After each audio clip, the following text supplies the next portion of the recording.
You stand before a bend of river 2.5 million years ago. The grey of dawn lies thin across water, flat as the hide of a beast just bathed.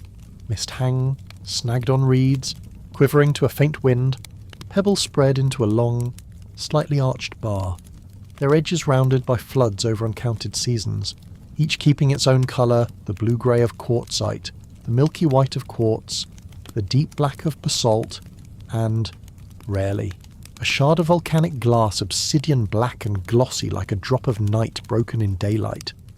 The ground is not only ground, it is a fine maze of open woodland, grassland, muddy margins and low termite mounds where white ants move like a stream of seeds.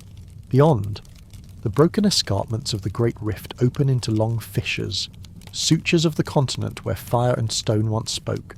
A troop of baboons, tiny and dark against pale grass, resolves into moving specks, their blurred reflections skimming wet rock like an ancient mirror. Overhead there is no airplane, only the first call of a waterbird, letting fall through the mist a note thin as a needle. Here, people have not yet named each thing. Here, day is light and night is dark. The hearth is the sun rather than fire. A knife is a stone edge newly exposed by a blow struck at the right angle, and writing is a fine trace on the bone of an animal left after a cold meal. You will follow a day so ordinary it feels strange. The breathing rhythm of a small band of fewer than 25 Homo habilis, the handy human, who do not yet know fire but know the weight of stone in the hand, how to choose a refuge with their backs to the landform, how to listen to the sky to read danger. That deftness is as simple as a precise strike, and as deep as deciding to skirt the bank because the dark shape in the ripples may be a crocodile. We will not add dialogue or shouts, only the thin sounds of open woods, water ticking, stone against stone, the even breath of the day's first hour. There is no fire, only sunlight pouring through mist to dry hands dusted with fine grit. And when you close your eyes, you will feel the chill of pebbles, the rough surface against your skin. Like a very distant memory the body still knows. Today we begin at dawn by the river. The grey light spreads thin, like a dusting of brightness. You wake in the damp smell of dried mud and crushed grass. No blanket, no pillow, only ground warmed a little by bodies lying close through the night, and a ridge of root for your back to lean on. The night passed without incident. A lynx came near when the moon dropped low, but the scent of many bodies and the faint clink of stone on stone made it change its mind. Now the chill before dawn is ebbing, leaving beads of dew on the hair of your forearms, glittering in pinpoints like grains of salt. You draw up your legs and stand. Your knees rasp like fine sand between two bone faces, then grow warm. Bare feet find an uneven surface grass, sand, a flat pebble, a dead shell left from the season of high water. Morning here smells of clean mud, of leaves still damp but not sharp, and, briefly, of stone and unnamed odour that becomes clear when you bend close to wet pebbles. Your band, fewer than 25 individuals of many ages, fans out along the shingle.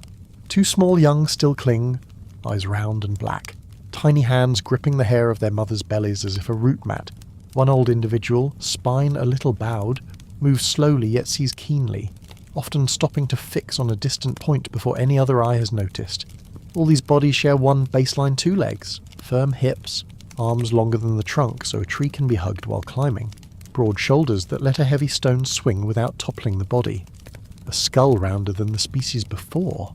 The brain inside is not yet as large as those who will come later, but it already demands more skill from the hands to answer what matter teaches. Before the sun lifts above the reed line or you're at the pebble bar, this is the day's seed bank. A river does what other grounds do less well. It grinds stone with water, tests their toughness, rolls them until hidden plains show themselves as slight thinnings, curved ridges that invite. Stone here speaks in shapes. You need only learn its language by feel, as earlier hands have shown you. You stoop and lift a quartzite nodule the size of a palm. It is heavier than expected, dense, as if something inside is packed tight. You roll it in your hand, read the curve, and seek a relatively flat zone of bed so the blows will send flakes off in the right direction. You set it on a natural anvil, a big basalt cobble seated firm in damp sand. In the other hand you take a hammerstone that fits not so heavy it drops the hand. Not so light it only taps and will not split. Both hands remember their places, one steadies the core. Fingers hugging and pinning, the other lifts the hammer to brow height. The first strike is not strong. It is a greeting placed just right. You try a point near the edge, at about 45 to 60 degrees to the face. Too steep and force drives straight into the heart of the core. Too shallow and the hammer skates. Stone meets stone with a short, dry report, and a white streak shows beneath the grey surface like a fish flashing under water. The first flake pops off, falls to sand, and shows a rim both thin and sharp. You pick it up by the tips, turn it to the newborn light. The thin edge shines like a cut of sun. This will slice hide and free sinew. Another, thicker, will scrape. The leftover core is a tool as well, or its edge is renewed with every removal. You go on. This time the hammer moves a little quicker. You feel the balance between force and angle, between the point of impact and the curve you want the flake to take. You do not name this. Your muscles remember. Someone once took your hand, set the thumb correctly, tipped your wrist so the hammer would fall at that angle. Knowledge travels through skin, bone, and watching eyes. No sentences, only successes rewarded by a bright edge, and failures stored by the skitter of a glancing blow and the sting at a fingertip. A small pile of flakes grows at your side, each a little different, some thin as onion skins, some thick as root slices, some with a natural point, useful for prying fibrous clings, some with tiny step fractures that make a serrated rim for cutting tough things. The core, after several removals, takes a many-faced form, edges both knobby and keen. These objects are not beautiful in the sense later people will prize, yet they are compact and right for their purpose. They are the opening bars of a long technical music. The sun shows a narrow line, as if someone had slit the lid of night with a stone knife. Light does not pour in all at once, it thickens. Pebbles shine in layers. You see the day's materials more clearly across the bar clusters of milky quartz like a spilled bowl of salt. Patches of black basalt pooled like a slow shoal of fish. Here and there the rare obsidian black, glassy, eager to break with shell-like ripples that yield razor edges but brittle. Each material teaches a different patience. Basalt is heavy and tough, asking steady hands. Quartz is hard yet prone to part along faint seams. Quartzite gives stable flakes. Obsidian yields blades as fine as a whispered cut, though you do not swing too hard with it. A waterbird wades nearer, probing the shallows, bill kissing the surface as if testing it. You hear it before you see it. Small ticking sounds wrapped in the thick morning air. Farther is at a bend. Water kicks as if a log had been rolled in, not a log, or as the back of a crocodile turning. There is a boundary. You do not cross the deep, clean water that looks harmless but holds a mouth you cannot see. Your band has learned limits by months walking the shingle, by near-fatal mistakes of someone once, by the hard, metallic cries of birds gathering over a point that soon is no point at all. You keep away from the deep and stay close to dense reeds, where plants root in damp and leave knuckled tubers below the skin of earth. On a near-empty stomach, the green resin scent and wet soil make saliva quicken under the tongue. You pull a thick flake with a natural serrated edge, kneel, and cut around a small tuber. Sap slicks the flake, forming a grey, glossy film. You wash it with a handful of wet sand, wipe once on grass, and cut again. First food is not a feast, a few slices of root, a few astringent berries, sometimes strong-tasting insects, or sweet tracks in a termite stem. Your body knows that even if meat comes today, it will come later, if it comes at all. Morning needs only enough that your arm does not tremble when the hammer rises. You return to the pebbles. A young individual fumbles a hammerstone too heavy, swings high and offline. A flake flies wrong and nicks a fingertip. A flinch. Wide eyes. Unsure whether to cry or where to look. You do not say, "Don't be afraid." You step in, take the hand, set the grip on the core, press a point on the wrist so the fall of the hammer changes. You tilt your head so the eyes follow your eyes, do not stare at the hammer. Look where the hammer will land. A hesitant strike, a small crack, a useful flake drops. The look settles. Language will come later. The way to share skill is already here through muscle, line of sight, and sound.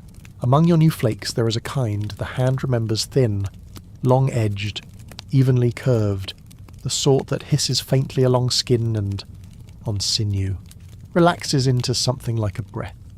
You test the edge by drawing it across a thick blade of grass to see how far the sharpness bites. The cut shows like a pencil line, Satisfied, you set it aside. On another day this edge will score the bone of an animal dead before you arrived. Those marks, sealed in mud and later stone, will tell time in the language of scars. The sun climbs. Dew beads fatten and drop from leaf tips. Pebbles dry fast, colours deepen, fresh edges shine like newly honed blades. Warm air wakes insects. A few black beetles follow a tiny path through grass, wrapping themselves around crumbs left near where you sat. You stand and shake your wrist. Warm blood creeps back into fingers numbed by stone. The mud smell thins, replaced by a fine hot dust, the near odourless scent of nameless fossils. You take a few good flakes and a core with several promising planes, tuck them into the hollow between hip and arm, press them to your ribs so they will not fall. You carry little. Movement is the day's nature, and anything too heavy invites harm. What remains the litter of flakes is, in a sense, the morning's whisper, left at your feet like a thin workshop floor. Rain will wash it. A flood will bury it. One far day, someone else will stoop and read.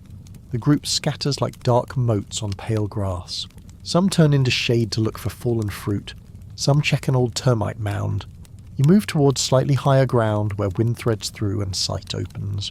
From there you see the downstream run of water, a silver band curling below small birds wheeling and shifting. Birds are not only birds, they are minute hands. When they circle once and pour toward a point, there is either flashing fish there or flesh. For now your stomach holds only root and a few soft bites. It is not yet the bird's time. You stoop to pick up another hammerstone that fits well in the hand compact, round, heavy. A hammerstone must travel with the day, ready for any place a new edge might be needed. With a fresh edge you pare the skin from another root. Sap and earth numb your tongue. Far off, an antelope bounds across a wet groove, leaving a pale print in soft mud. You read it like a word outside your language, yet you grasp its meaning here as a road for the fast. Your road goes slowly, curving, hugging places where your back can lean and your eyes can range. As you fish a thin flake of obsidian out of wet mud, a small sound comes from the low reeds behind grass parted by something heavier than a bird, lighter than a buffalo. You do not turn at once. You pause half a breath, then pivot gently so your eyes arrive before your body. A jackal stands a few dozen paces away, coat blending with dry grass, head tilted, ears raised like two inverted leaves. It does not look at you. It smells. It weighs its choice. Its hesitation is your peace. You stand like a breathing log, no display of size, no running. Running wakes the day. Stillness lets it forget. A small wind shifts and brings it another scent. It moves off like a thought that brushed someone's mind and sank back into the tangle. You leave the reeds and return toward people. The presence of others, in this time it is not sealed by law or oath. It is a thin background hum, the rasp of foot on grit, the accidental tap of stone, the breath of many chests at once. That hum lets your body reset its thresholds. You do not drop your guard, you spread it. The hand on a flake does not clench too hard. Shoulders lower, the steps slip back into their even, quiet pace, neither rushed nor dragging. The sun is high enough that your shadow shortens. Light pours straight into your eyes if you face the water. You slide into the shade of a low crown and sit on an exposed root hard as stone. Before you, the morning's flakes lie like a stone flower fully opened. You pick up a thicker piece with a rounded edge, a planer suited to scraping hard skins or stripping fibres. You draw it along a dry sapling, gathering ribbons thin as sinew. They can bind a bundle of twigs, or simply help your hand relearn how an edge travels a rough surface. In that moment you know a truth that needs no words. Morning belongs to stone. While the day is cool, hand steady, mind quiet, new edges are made that will travel with you into noon. They are breakfast for technique. If meat comes later, they will be your second teeth. If no meat, they will work finer peeling roots layer by careful layer, teasing open hard shells to find the hidden sweet roads inside. You stick a few flakes into the earth in front of you, edges up, a row of little teeth turn toward you so you remember where they are. Another you wedge between root and dirt, half hidden. Your mark for another day when the hand needs it, but the eyes are busy elsewhere. Such small caches lie scattered in the haunts of your band under an upturned stone, on a broken branch, behind a natural boulder. No drawn map. A bodily one instead. Feet remember a faint slope in the ground. Hands remember the skin of the rock that weighs the stash. Eyes remember a strip of moss on basalt skin. Your stomach is not full, your arms are warm, your edges are enough. You rise, shake sand from your thighs, and face the place where light flickers back and forth in the air, a sign of shallows. Small fish, and the larger tracks of an animal that has moved on. In that slice of sky a few birds wheel, not yet a clear ring. They are like thoughts that have not found names. Before they form into words, you have one task left at the pebbles test another core. The core lies there, not spent. Your thumb glides over its face, fine, cool grain, like touching something without a history that still holds the history of your morning. You set it on stone, draw a breath, still it at the bottom of your ribs as if calming the surface in your eyes, and drop the hammer. The next flake leaps, sketches a bright line in air, and sinks to sand like a fish diving. The day's first blades of light are ready. You leave the open shingle for a higher, drier strip where grass clumps in tufts. The space is a patchwork of habitats, open woodland with twisted trunks and low branches, pale grassland, muddy margins by water, outcrops of grey, hard rock. Each patch calls for a different search. Low bushes may hide fallen fruit and fat grubs. Grassland shows fresh hoof marks from fast animals. The water's edge sends the scent of fish and the smell of carrion. In the morning the nose learns what the eyes will confirm later. A white nest of quartz sits ahead. Like a great bowl of salt spilled on earth, you pick up a piece half a fist in size. Its surface is not smooth like quartzite. It fractures along faint lines and, when struck, gives flakes with grainy, sugar-like faces. Such flakes are sharp, but break off course if they hit very hard things. You keep the smallest pieces, easy to carry for light work peeling, stripping, opening a wild fruit. For heavier tasks you trust quartzite and basalt. As you slide your hand across the surface, you hear the faintest crystal rasp on skin. It is the stone's whisper about what it does well and what it ruins. Underfoot, the damp sand is speckled with black litter, dried bird droppings and tiny insect remains, all drawn to scent by the rising sun in a thin exhalation. You peer into a bush where thumb-tip berries have turned deep purple. You chew half. Your tongue reports tannin with a touch of sweet. You do not eat many, only enough that saliva does not try to take charge.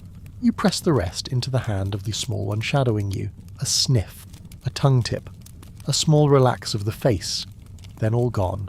Far to the right near a slumped bank lies something milky, half set in dried mud. A lower leg bone from an animal dead on another day. You squat and pry it out with a flake. On one face, near a raised ridge, are several fine, parallel cuts.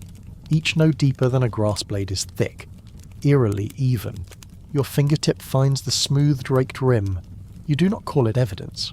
You simply know that at some moment a hand like yours used an edge like the one you hold and passed here to take hide and sinew. You lift the bone. It is hollow. When you shake it there is no slosh of fat. The marrow is gone, taken by hyena, perhaps by people like you. These cuts are writing not read by mouth. They tell of a hot noon when the smell of meat rolled like waves across grass, of mouths and edges crowding a body that had stopped breathing. You rest the bone and cap it with a thin flake, a marker, not to keep a claim, to keep tomorrow's memory from skipping a useful patch where once there was food and maybe again. You look up just as a dark line widens in the sky. Vultures have seen something downstream, or have seen what you have not. They do not hurry. They bank and wait. They know the first arrivals are not theirs. You do not hurry either. The land between you and their circle still offers nearer things to hand. Beneath an exposed root you find the mouth of an old termite nest. Red clay washed down by rain to reveal tiny tunnels. You break a dry twig, already sharp, slide it in and draw it out. The tip is nubbed with milky, soft-bodied termites. They twitch, weakly. You knock them into your palm and bring them to your lips. Fat, slick, with a taste of egg and earth. You share a few with the small one following you.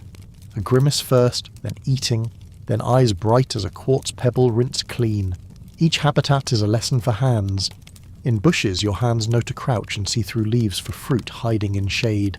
In grass your hands read deep hoof presses in soft mud and point the way by the sharp tip of each print. At water your hands know not to put themselves too near the deep, to keep shoulders low and eyes high. On shingle your hands know to flip, tap, turn, and wait for sound and the right tremor in the wrist that means a flake will fly as you wish. You return to your pile and check each piece quickly and sure. For any good edge, you chew a thick grass blade. If the tongue hears the clean snip, it is ready for hide or fibre. Nicked edges go aside, future awls or scrapers. Any core with sound faces you decide to carry are tucked in your armpit, using the body as a bag. Away from the pebble bar, there may be no good anvil stone, so a promising core is a reserve flake where you find food, and avoid hauling a rain of loose pieces. Your band does not march in file. Bodies send rays into space like branches from one bush, yet they keep one another's sound. Two younger ones move ahead by the habit of exploring. A small one clings to a mother at the rear. The old one pauses often, stares at a distant quiver, then goes on. There is an order no one names. The old do not lead, yet they are first to sense the odd. Mothers do not call, yet they are where a youngster's cry will land before it spreads into the day's shape. You hand the old one a thick, rounded flake. He accepts it without looking at you, calloused fingers reading the face like raised letters. He tucks it into the crease between waist and hip bone. Everyone tucks tools this way. No words needed. Muscle remembers the place that does not drop. On the way, a shallow pool left by last week's rain mirrors the sky.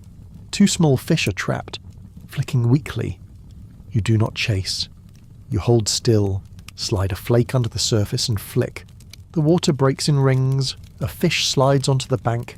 You catch it, sand it to dull the slime, bite half the body. Salt and grit rasp your teeth. You share the rest. The smell lifts, leaving a faint tang in the throat, like wet stone at daybreak. There is no hearth to roast at, no smoke. At this point in time, fire appears only in eyes, in the sky, or far off when dry savanna catches from lightning. On such evenings your band watches from a distance, golden red licking ground, the crack of dry trunks. No one approaches, no one carries it away. Fire is a hot wind that glows, arriving and ending, leaving charcoal and a new smell. Cold eating is not a choice, it is the only way. You edge along a reed bed and out onto more open ground. On the grass lie round pellets, dry outside and moist within, scattered like a broken string, sign of a grazer. You crouch and touch. Heat is gone. Scent is light, not fresh, not old. Something passed in the night or at first light. You do not pursue. You note the path it took through wet ground. Such paths are the logic of landform, and of many days to come. At a shaded rise you stop, lay your flakes in a neat row, and watch them glint. Nearby is a harder rock face and slightly sloped, a perfect natural anvil. You set a core on it and strike a few more times, just enough to win 2 fresh edges. Your hands do not work in a stream. After each blow you pause to scent the air, you listen to the carpet of grass, which birds say the place is safe, which short. Heavy notes say a hunter waits. The loudest voice is sudden silence. When silence stretches strange, you do not strike. You hold a flake ready, put your back to a tree, and wait. When the world resumes, you tap again. Toward noon, the sun climbs higher and shadows shrink. You tuck unused pieces into a rock hollow and mark it with a pebble of a slightly different hue. Stashing matters as much as making. A piece left wrong becomes the river's and is carried away. A piece left right becomes a waiting tooth for you or for someone else. No one calls it sharing. The result feels the same. Between tasks you find a small rodent bone, still sheathed in dry skin. You place it on stone and crack the shaft with a short hammer blow. It opens like a thin tube. Inside, a smear of white marrow. You twist a stiff grass blade onto a flake tip to make a slender spoon. Tease the marrow out and taste. A quick numbness of fat on the tongue. Like termite but thicker. You lick it clean and leave no scent behind. Fat names you to larger things. A big beetle with hard wings lands on a warm stone. It probes with its feelers. You do not strike. It is no meal. It is a messenger. It visits on windy days, telling you the air will be drier and dust will rise in the afternoon. You lift a particularly thin flake and tip it to the light. Its edge has curled in a little from cutting a hard shell, yet it is still keen. You set it back in a rock seam and tag it with a dab of red earth. The ochre here comes from a small outcrop on the riverbank. Iron-rich soil that powders easily and clings to skin when wet, drying into a durable stain. You do not yet draw on rock like the people tens of thousands of years ahead. You use it to mark your own tool to your own eyes, so you will not mistake it later. You drink at a shallow pool. There is no vessel. You cup your hands, or kneel and drink as other animals do. The water is cool. The mud taste slides straight to your throat. You do not drink where water is deep. You do not drink where crocodile sign is fresh. That distinction is a core skill, tempered by luck survived. In this world, each bodily choice is a door. The right one grants another hour, another day. The wrong one shuts without a sound. You pick dry seeds from an abandoned bird nest, soften them in your mouth, spit the husks and swallow what is small enough. A trace of seed oil lingers on your lips. If you could draw the smell of this time, it would be a thin layer of mud, a thin layer of fat from termites and fish, a thin layer of plant resin, and many near odours of stone warming under sun. By now the morning has slipped into its slow part. Tools are made, the stomach is not empty, eyes are set to the light. You sit in the shade of a low branch, spine to a hard trunk, both feet planted, nose to the wind. Far off, the vultures are no longer a few lines, they are a wide ring, lowering.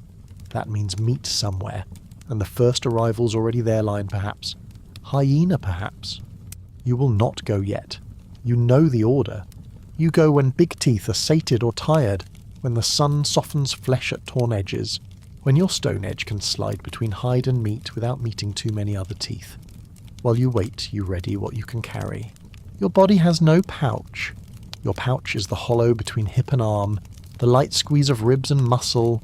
You check a nearby stash and hope no animal has kicked it loose.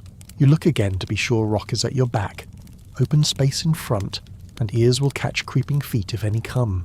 This arrangement is a private right of your kind. No words. The geometry of safety.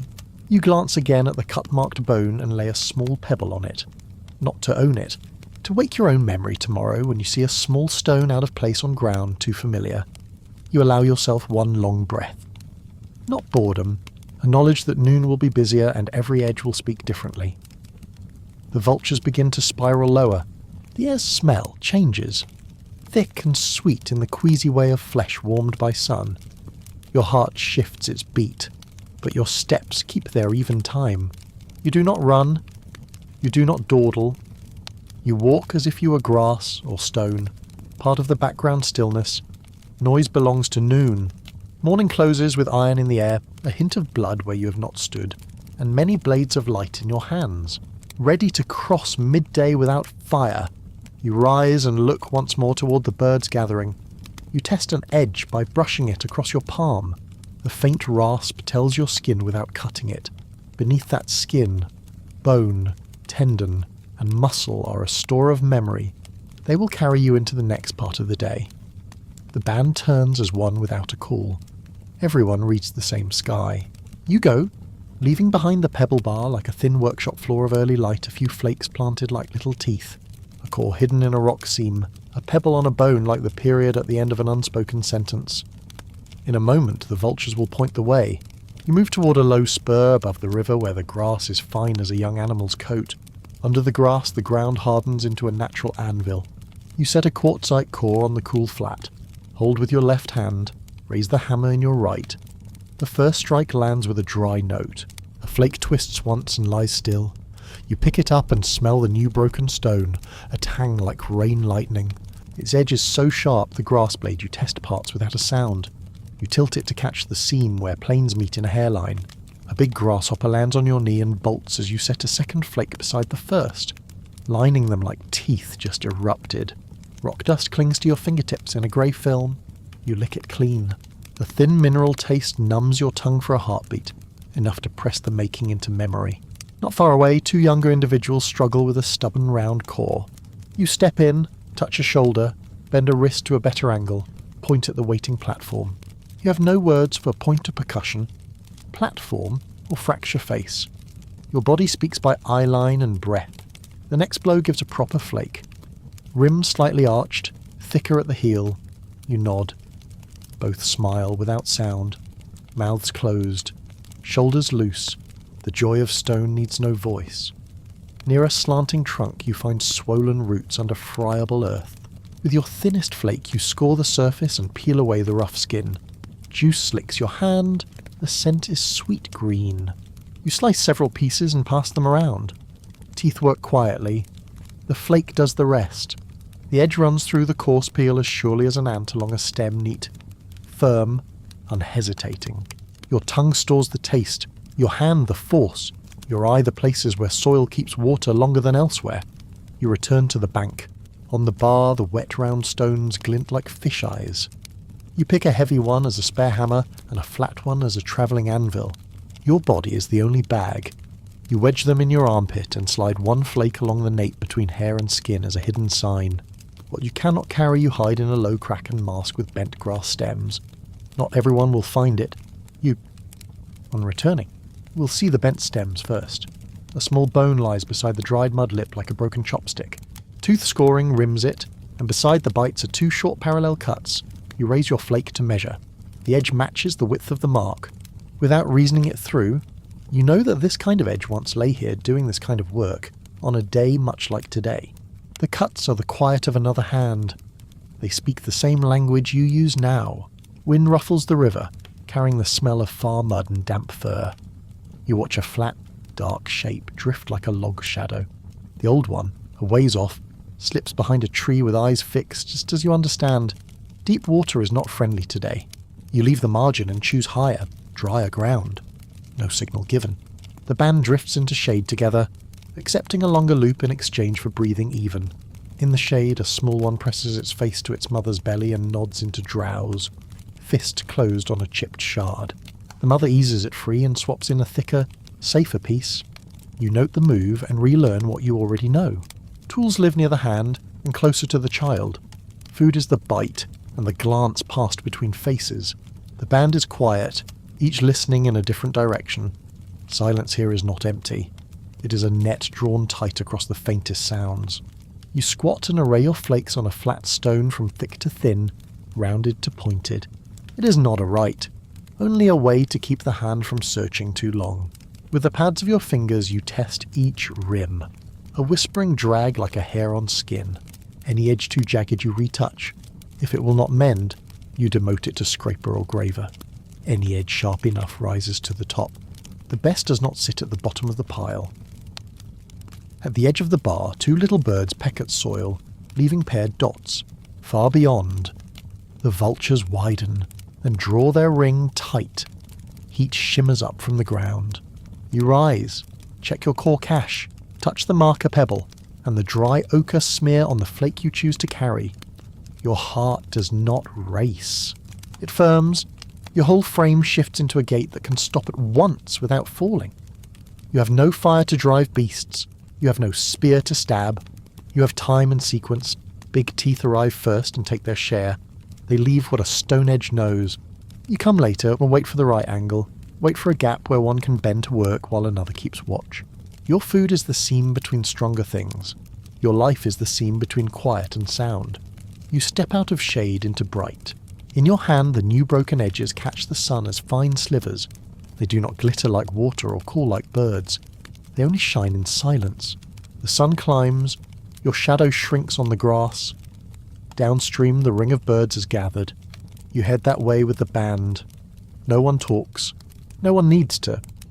Morning has done its part. On the stones, in the grass, along the water, everything has taken position. Now the stone blades will enter flesh that noon has slackened. Now the smell of blood will do the speaking. You tighten your grip and feel the edge nudge your skin, a light reminder. The sun stands high. The new edges shine like blades of light. And you walk into noon. The heat shimmers up like a thin pane of glass. Overhead, vulture wings draw a slow ring, then tighten it into an invisible cord that points the way. You tilt your head and squint. The noon sun bakes dry grass. The ground smells split and dusty, and somewhere in the air hangs the sharp, salty thread of meat drying mid-sky. You and the band slide out from the rim of shade. Feet choose patches where the soil still holds, avoiding deep cracks that twist ankles. The birds above are the only map you need. They writhe in place like a knot. Each narrowing circle is a heartbeat pulling tight. Heat makes the air quiver, far and near waver like water. You do not go straight. The wind carries scent from the left. A detour up a low rise lets you look down into the hollow without showing your full shape. At your shoulder is someone carrying a heavy stone core. Behind, another hugs a flat slab for an anvil, pressed to the belly as if guarding a piece of liver. No one speaks, yet the band breathes in one rhythm. Every few dozen steps someone stops and turns an ear for a long listen. Tall grass moves a different way when something large passes through. Down at the edge of the hollow, the smell of flesh thickens into wet iron. An antelope lies on its side ahead of you. Belly hair is snarled. Dust streaks cling. From shoulder to thigh are wide tears, the meat darkened at the rims, glazed thinly under the sun. Over the body, the old order of the plain is working. Vultures mass at the belly. A few hyenas wait at a distance, heads low, bodies swaying as if weighing odds. Jackals circle quick and quiet at the ribs where small mouths bite clean. Farther off, a pair of white-backed vultures drop in and spring away, testing the ground for safety. You and the band press flat in a grass gully. This is not a time to contest. It is a time to learn the speed of animals faster than you and stronger than you, yet hurried in their own way. The vultures plunge deep into the abdominal cavity. The hyenas wait. They like tendon and bone. The jackals skim close to the ribcage where small bits are easy to snatch. You wait until the first hard reps go quiet. That is a good sign. What tears by pulling is gone. What remains needs cutting. You signal with your wrist. 2 people crawl low with you. A third does not move, only backs another half-body into the grass shade, eyes fixed on the open woodland where a leopard slipped from sight earlier. The band advances like a flat blade, never breaking the water skin of grass. When a hyena rushes in, you all freeze. When it carries off its share, you all slide forward again. You place your knee outside the blood spread and where the grass still stands upright, which means no one has stepped there, and the smell is clean. Your hand sets a thin flake to the hip tendons, a place vultures avoid for fear of hyena legs. Let the edge go with the fibres, not against them. You start shallow, making a path for the deeper cuts to follow. One person braces the meat with a forearm so the free hand can bring in another flake to help.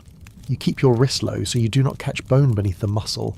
There is no fire to soften anything, so direction is everything. You hear the scrape and rustle of vultures close by, which is the sound of safety. They are noisy when busy. What is dangerous is a cat's silence.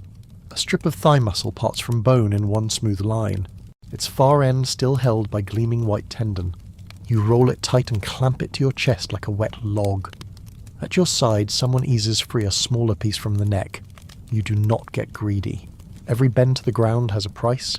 You leave what needs time to those with longer teeth. You choose soft meat from places with little bone. Those pieces can travel without crumbling. The edge dulls after a few strokes. You rotate the flake to a fresher stretch. When it is too chipped, you push it aside for scraping later. Instead, you throw a heavy core precisely at a joint to open a path to marrow. The crack sounds like dry seeds breaking between teeth. When the split is wide enough, you wedge in a thicker, shorter flake and lever gently. Marrow shows pink-white, slick and cool. You lift it with a clean edge and smear it on the meat you plan to carry. Marrow is energy. It also makes a tight roll slide and stick less. A jackal slips past your hip, eyes yellow like resin at the rim of sun. It snatches something small and is gone. You do not chase. You track a hyena circling left. That one favours people who stand apart. You drift closer to the person with the heavy core. 2 bodies make a larger shape. In a world of scent and shadow, size is sometimes a language. You pull out. Enough. Hands behind you slide into the gap you leave. The band works to the rhythm of openings. No one holds a spot too long. No one looks away from the tree line. When the birds lift in a sudden rush, you fold yourself lower, flake pressed to meet. This time it is only an old vulture fumbling a landing. Your heartbeat returns to even. At the rim of the hollow lies a shin bone chewed through at one end. You pick it up and feel the polish where hyena teeth ground it. Beside it is another bone with fine-cut grooves, edges darkened by sun. 2 signs speak one simple sentence. Beast come first and you after, or another day you first and beast after. On the ground today this order swaps back and forth. On bone the order stays, for any who know how to read. You and the band drop back into the shade of a lone tree. Under the crown lies a cool ring of ground and the scent of dry leaves rising like steam. Everything carryable is gathered into the circle. Meat sweat running like cold perspiration. Heavy stones sit at the edge, ready to open more marrow in the bones you bring away. The lightest built person takes the lighter share, roots and handfuls of seeds from along the path. The stronger divide the rolled meat. You choose a long tendon for binding, twist twice, and pull one end tight so you can throw the bundle to your shoulder in a run without it slipping, as you would sling a wet hide. Noon pours fire. Light feels as if it rises from the earth, not falls from the sky. Your body learns to make itself small. Draw the flow inward, tuck the arms, drop the shoulders, place each step in the tiniest shadow of a clump, each no larger than a hand, yet enough to ease the eyes. You tear a slice of root and set it under your tongue. The cool bitterness calms the mouth. The old one chews slow, spits the pulp into a palm and wipes it on his neck like water. The skin cools a little. A crack in the ground holds fresh tracks. Three-toed prints sunk deep, evenly spaced. A giant bird dinosaur. No, this soil tells a nearer story. Ostrich prints. Recent. That means nothing here has frightened it enough to veer. Safety is never perfect silence. It is the steady business of other lives continuing. You rest in shade briefly, only long enough to rinse the salt from your mouth. The tight rolls are set on a flat slab so juices do not soak into soil. With a thin flake you shave away bits of clinging grass and fine grit. A few grains caught in the teeth swell the gums after eating. Small matters carry long costs. You do it now because dusk will be too dark to clean well. The band divides rolls without naming them. 2 go ahead to test ground and carry little. 2 in the centre carry the heaviest. The old one weaves among them, sometimes stopping longer to listen. The one carrying a child adjusts a shoulder so the bundle's scent masks the youngster's skin. Scent is the oldest name of any body. Hiding the name is survival. The way back is not a line. It is a chain of shade patches like pebbles strung in a row. At each shade you check your bindings. You retie knots so they do not bite your collarbone. At a thorn thicket you lift the bundle higher so the spines comb your back instead of cutting the meat. Scratches on your skin will dry. A tear in food calls uninvited mouths. Halfway, you stop at a sweep of fine sand ribbed by wind. You open the tightest bundle. Fat has begun to sheet out in a thin film. You roll that spot quickly through stone dust ash so the surface dries a little. Then you wrap it again in the tough leaves you gathered in the morning. You do not name these tricks. They live in the memory of skin and in the times you had to drop food on the way because the reek rose too strong. You pass a scarp where unfamiliar bones lie exposed. You stoop and pick up a small piece. Both ends are gnawed into round scallops, and across the middle run short, slanting cut grooves. You do not need the species name. You note the sequence as something with saw teeth gnawed first, a hand with a flake cut after. This place was a feeding ground on a day like today. Scattered bones are old letters. Each letter trains your eye to read without sound. The sun presses every shadow flat. Insects grow louder, as if singing the heat through your ears. You enter a shallow basin of low grass where wind runs faster. The leader throws a hand across to a sign not to stop. The wind here smells dry and clean, no heavy fur scent. You lengthen your step by 2 counts, leaving the basin. The wind shifts and carries water. Midday water smells sharper and saltier than morning. It tells you the bank narrows ahead and rock shows for a good crossing. You touch water quickly. No one leans too far. Hands dip shallow and do not break the surface hard. Each person wets the neck once and the nape once. You touch a flake to the water and wipe its edge clean of fat. Clean stone is not for beauty. A clean edge does not slip. Day softens slowly. The sun has not gone far. Yet a thin band above the horizon clears. The vulture ring dissolves, each bird sliding its own way. Jackals go quiet. Insects change their song. A new rhythm begins with no one in charge. You look over the band. Shoulders have fallen a little. The food no longer drips. Knots sit where you want them. The watchers no longer stare in one direction. They fan across 3. Returning has a posture different from approaching. Returning leans its trust against what the arms are holding. You count in silence. 1, 2, 3. All here. No one looks to you for a nod. Yet at moments like this, every eye finds another without meaning to. Your band's cooperation is a loose cord. It binds no one. It is just strong enough to pull everyone from the mouth of a bad thing. You walk into the longer shade of late day. On the grass, the bands of shadow are like strips of cool water. The way home begins. Wind touches your skin differently. Footfalls are lighter. Somewhere at the edge of your sight, the sun stops glaring hard enough to force one eye closed. The sky eases. Birds quiet. The road back stretches ahead like a breath. You move into it. Keep the cadence and know that evening will be waiting, neither early nor late. You draw a short breath and the blood smell fades after the hollow. The band drops to the edge of shade where the earth is cool like stone lifted from sun. The food is set on a flat slab. Your hand runs the length of a flake's edge, testing for the sharp stretch that remains.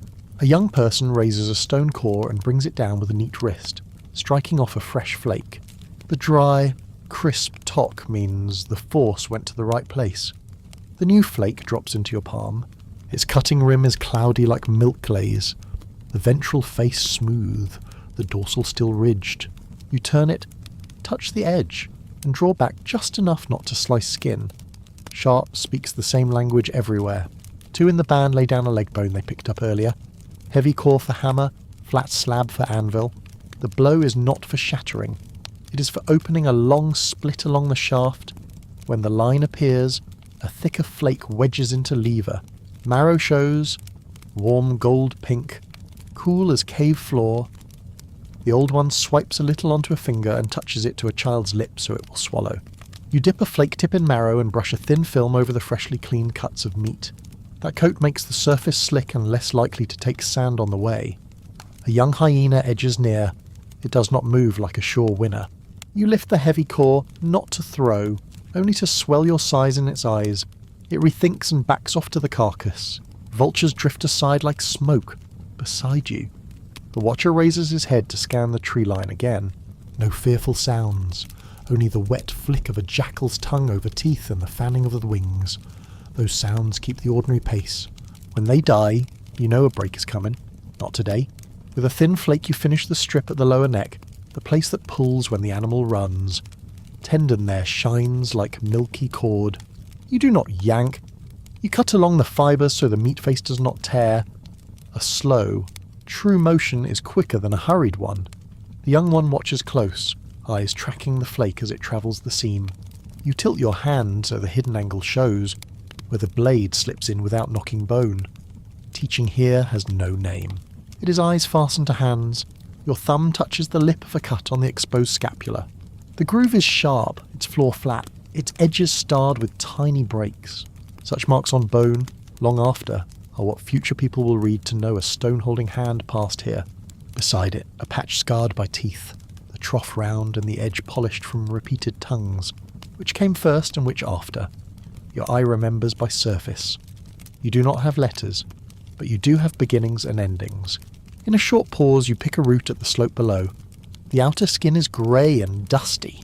With a scraper you peel it clean and split it to show white flesh tinged yellow. The smell is faintly sweet, faintly earthy. You slice thin, sharing the pieces on tongues. Someone else takes a few hard seeds from a leaf pouch and crushes them lightly on the stone. A breath of oil rises. These things do not fight meat. They go with it. Noon is not one flavour. At the height of sun, every shadow shrinks. No cover reaches both shoulders. The skin at your nape prickles as if from needles. The old one soaks a bundle of grass in a shallow pool and wrings it over each small head. The vapour lifts fast, yet it eases their eyes. You teach a child to hold a smooth pebble in its mouth so it stays moist longer. It clamps down and stares as if given a game. Small games keep the small ones still and save air. The band begins to pack, meat rolled tight and bound with twisted sinew. Bones set aside for later marrow are bundled by themselves and shifted to the tail so weight balances between the strongest. The heavy core is assigned to two shoulders in turns. Everyone ties their share so that, if a run comes, it can be dropped in front without breaking the knot. The tie is not a pretty bow. It is a knot that fingers can pull loose while the heart hammers. Someone cuts toward the water's edge, stepping carefully through bug-pocked mud. He pulls a few hollow-stemmed plants and splits them to make long, tough strips. You wind these around the outside of a meat bundle. Smooth leaf outwards, the thorns scrape you and not the food. The leaf wrap is a raincoat for the meal. You look up again. The vulture ring is spreading. A few birds ride straight up on hot air.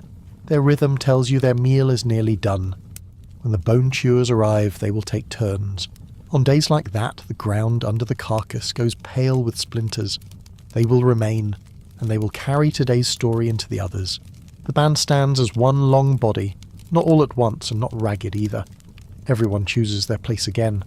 The two heaviest loads hold the middle. A quick, light one takes the rear to plug any sudden gap. The old one glides between the best shadows. The two small ones are kept in the centre, one carried and one led by the hand that is not on stone. You sign a few motions, not to command, only to remind the beats learned in many noons like this. You turn your back to the hollow. Behind you, hyena teeth grind bone like stones crushing dry seeds. Ahead, a swath of low grass shakes harder than usual. Wind goes fast there and will dry sweat. You point and the band slips in. Shade pools underfoot and runs like water. No one talks. No one needs to. The way back is no longer than the way out. Yet what you carry pulls every step down a notch. You halve the cadence, shorten your stride, and set soft knees so the load does not bounce on your shoulder. At each stretch you pause a single beat in any shade you see, even if it covers only half a hand. A small shadow is still a shadow. The brow eases when the eyes leave the glare, even a little. You learn to prize the earth's smallest gifts. A troop of baboons sits high at the edge, lined along a fallen trunk. They watch, quiet and proud. One drops down, circles wide, and only sniffs the wind. They and you are alike in using others to find food. Today, they do not contest. They eat their day, you carry yours. You and your companions skirt a fresh slump in the bank. The cut reveals bands of fine sand striped with red earth. In the middle, a pebble shows clearer than the rest. You pause half a beat, lift it, and weigh it in your palm.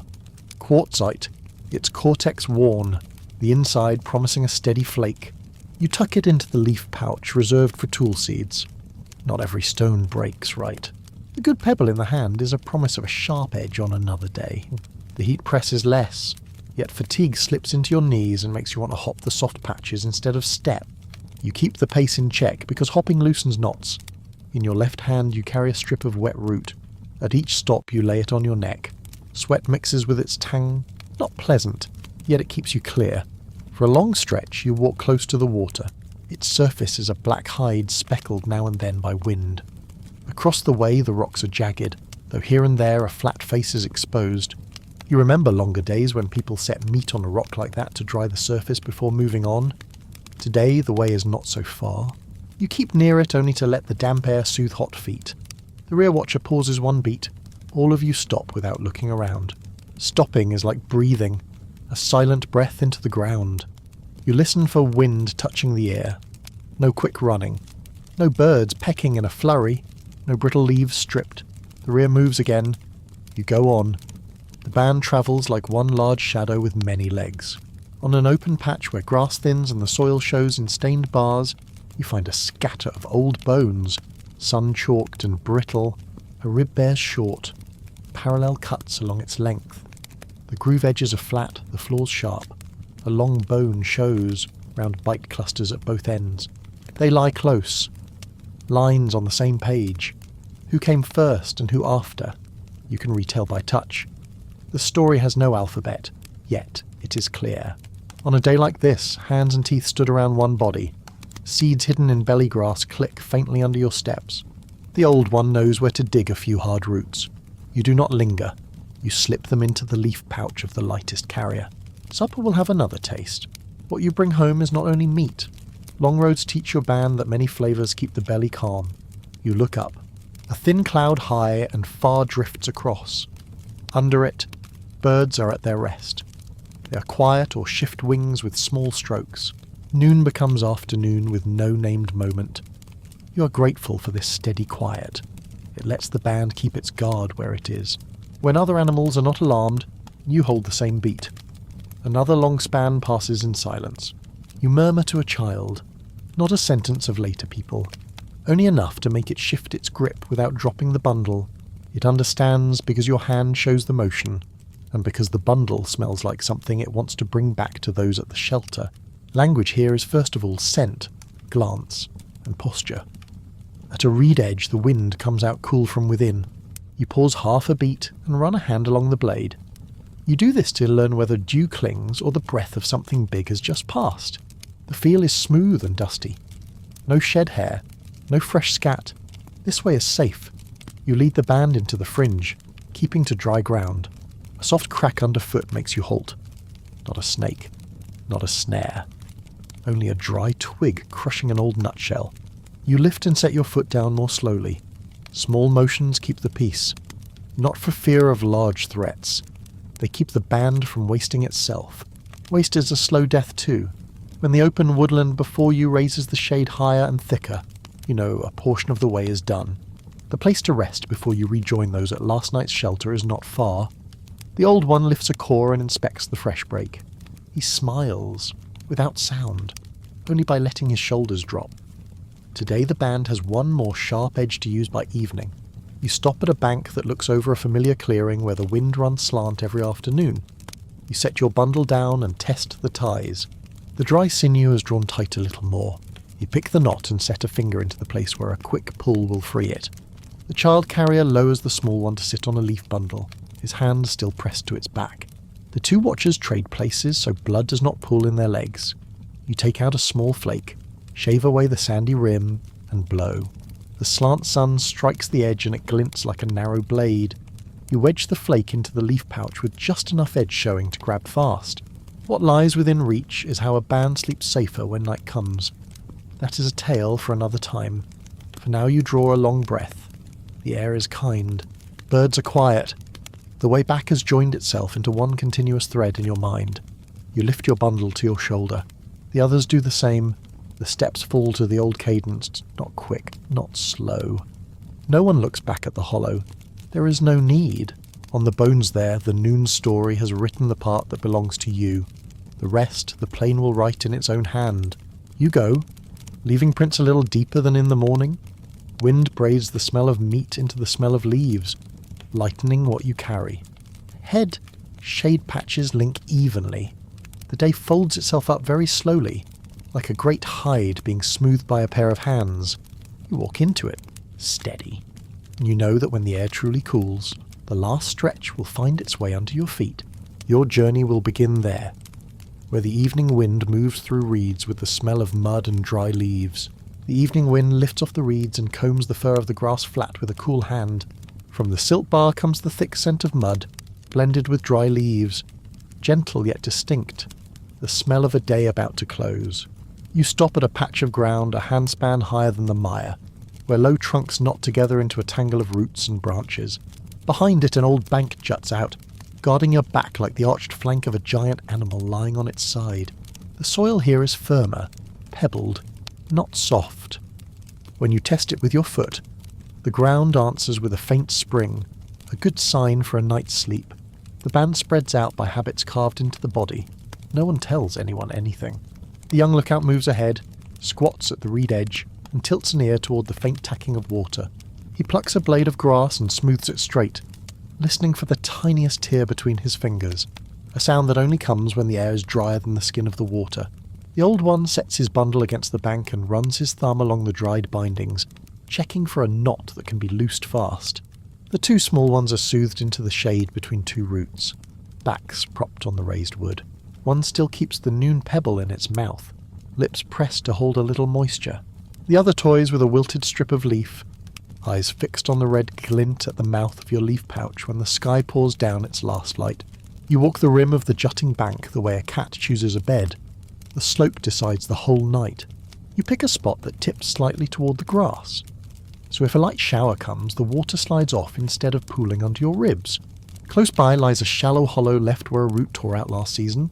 It is not deep enough to hide a person, but enough to cradle your back so the shoulder blade does not press on a point of stone. The bank behind braces you. The front opens onto a sweep of reeds, backed spine, open face. A simple rule the band has lived on a long time. You drop to your knees and skim an open hand over the ground, flicking aside twigs, nutshells, larger pebbles, harmless by day. These small things splinter sleep when they catch a hip or shoulder in the dark. You do not build a house, yet you do know how to plane a floor. The young one adds 2 handfuls of dry leaves gathered along the way, spreads them into a thin mat. It is not thick, but even a single layer between skin and sand slows the loss of warmth when night draws down. At the edge of the clearing, a flat stone the size of a thigh lies half buried. You and the old one lever it up, the smooth face turned to the sky. This will be the place to set cutting flakes, cores, and bones waiting to be opened for marrow in the morning, laying tools neatly within reach as part of safety. If you have to jerk upright, the first thing your hand meets in the dark should be a sharp edge. It always circles back to that question, what does your hand hit first in the dark? Places to lie fall to each body without argument. The smaller child is kept between 2 adults where heat pools deepest.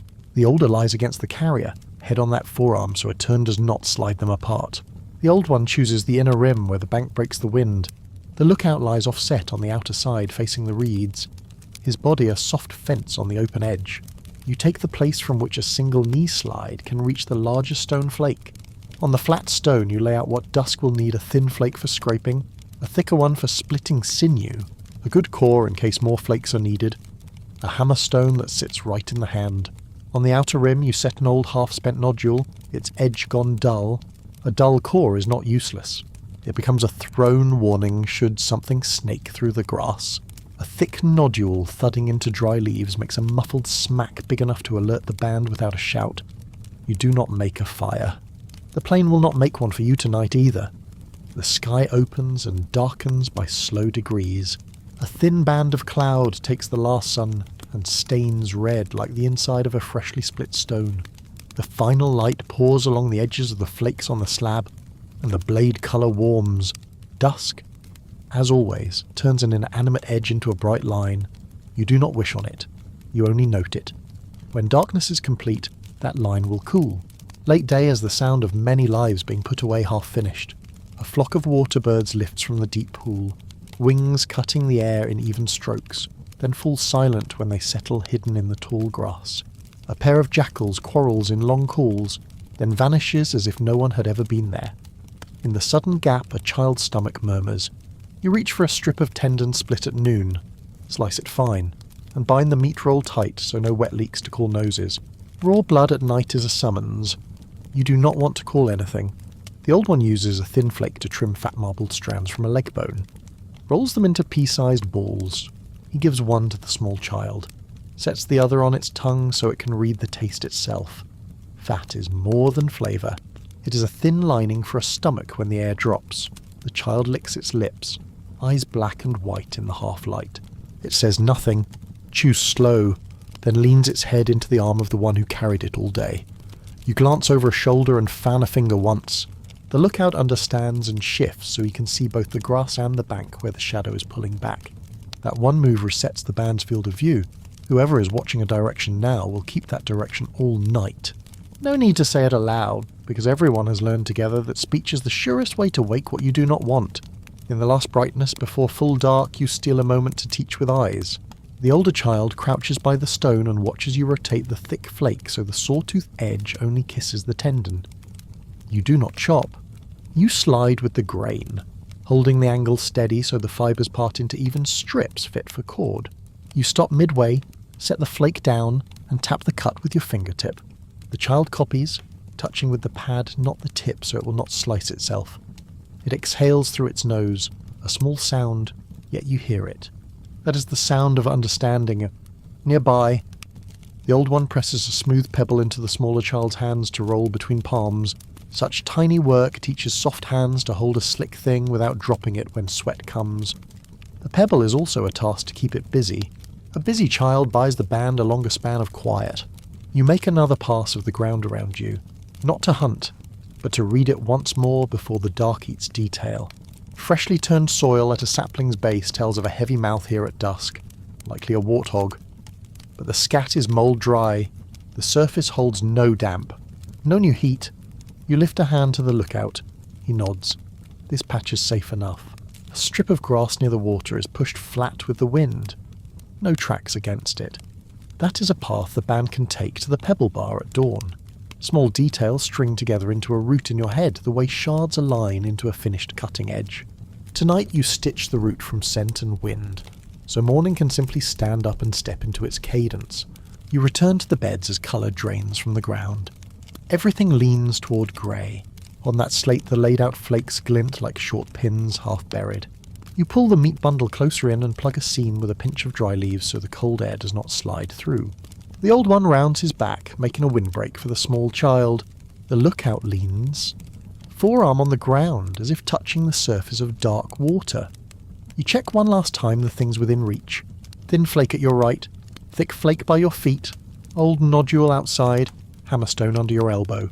You shut your eyes, open them, and trace that order. When darkness goes deep, order stands in for light.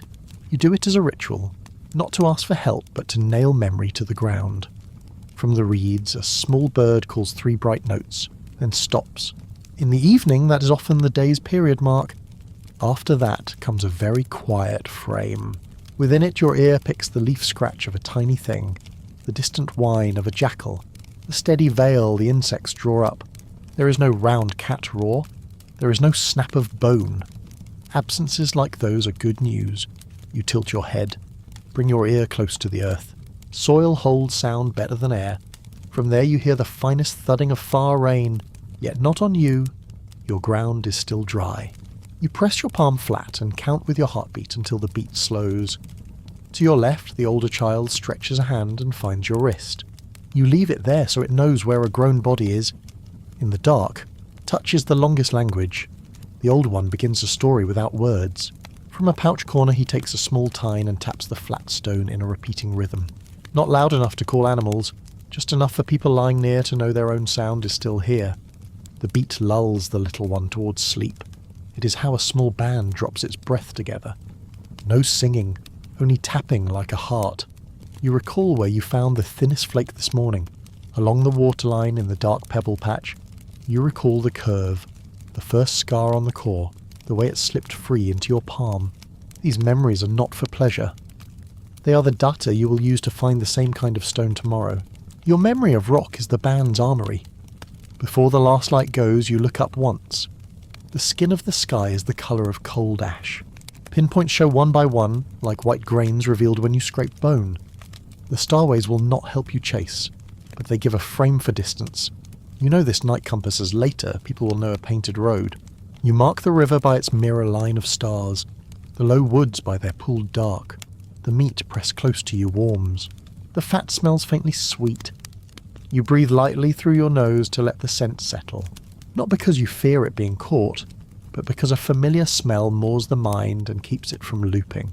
Beside you the small child sleeps low in the belly, breath steady as the insects. Once more your eyes run the stone slab. Thin edge, thick edge, old nodule, hammer. You repeat them under your breath. The body records. Your hand will find them in the cold. There is no flame to see by, but there is memory like a cord tying you to this ground. The wind turns in from the water, cool and wet. You draw your knees to your belly, thigh over the bundle, hips a little higher than the floor. The lookout sighs so faintly, the old one shifts, crooks an arm for a pillow, folds the small child in. The antler tapping stops. Late day closes its wings. As the dark congeals, what you feel most is the earth cooling under you. The heat of the long day runs back like water into the riverbed. Overhead, leaves knit a loose canopy that still lets a few points through, like globes of fat on broth. You watch one point until you cannot tell it from your own breath. There will be watches, there will be turning, there will be a leaf cry when some small night thing passes. Yet in the hinge between evening and night, a small band has managed to turn a rough floor into shelter. Not with new materials or walls, simply with slow choosing and with placing things within reach. You close your eyes. Before you drop, you see the flake edge on the slab still holding a thin red line of sunset. It is the lip of an unsharpened dream. You carry it into the dark where the wind will go on with the story while you sink, very slowly. As the sky shuts, the night's background rises insects droning in sheets, frogs in the wet breathing their bellows, wind threading the reeds into tiny flutes. Against that steady ground, the small irregularities matter most. A life lived on the edge learns to hear not the sounds, but the gaps between them. A sudden blank often marks something changing place in the dark. The lookout shifts a hip and sets an elbow to the soil to feel for tremor. The starlight is too thin to help, but the bank behind and the open sky ahead let his eyes hold a faint horizon. One dark speck crossing is enough to mark trouble. His forearm lifts a hand's height, elbow bent, palm slicing the air once. Wait. No one moves. Silence passes like an invisible animal. A few seconds later, the reed fringe at the water stirs. Perhaps a civet or a serval testing the bank. It sniffs, listens, and goes another way. When the grass resumes its former cadence, his hand settles. No words, only a shared breath. Near the flat stone, the old one rolls to face in, his back to the wind. Each time he turns, he keeps the screening arm over the small child. The canopy makes a dense dark, yet the pores between leaves leak a few stars. The older child stays busy with the smooth pebble until both palms warm. Warm hands invite sleep. The younger has dropped into a belly breath. The rise and fall as light as grass. The band's end-of-day rhythm is no longer the pace of getting.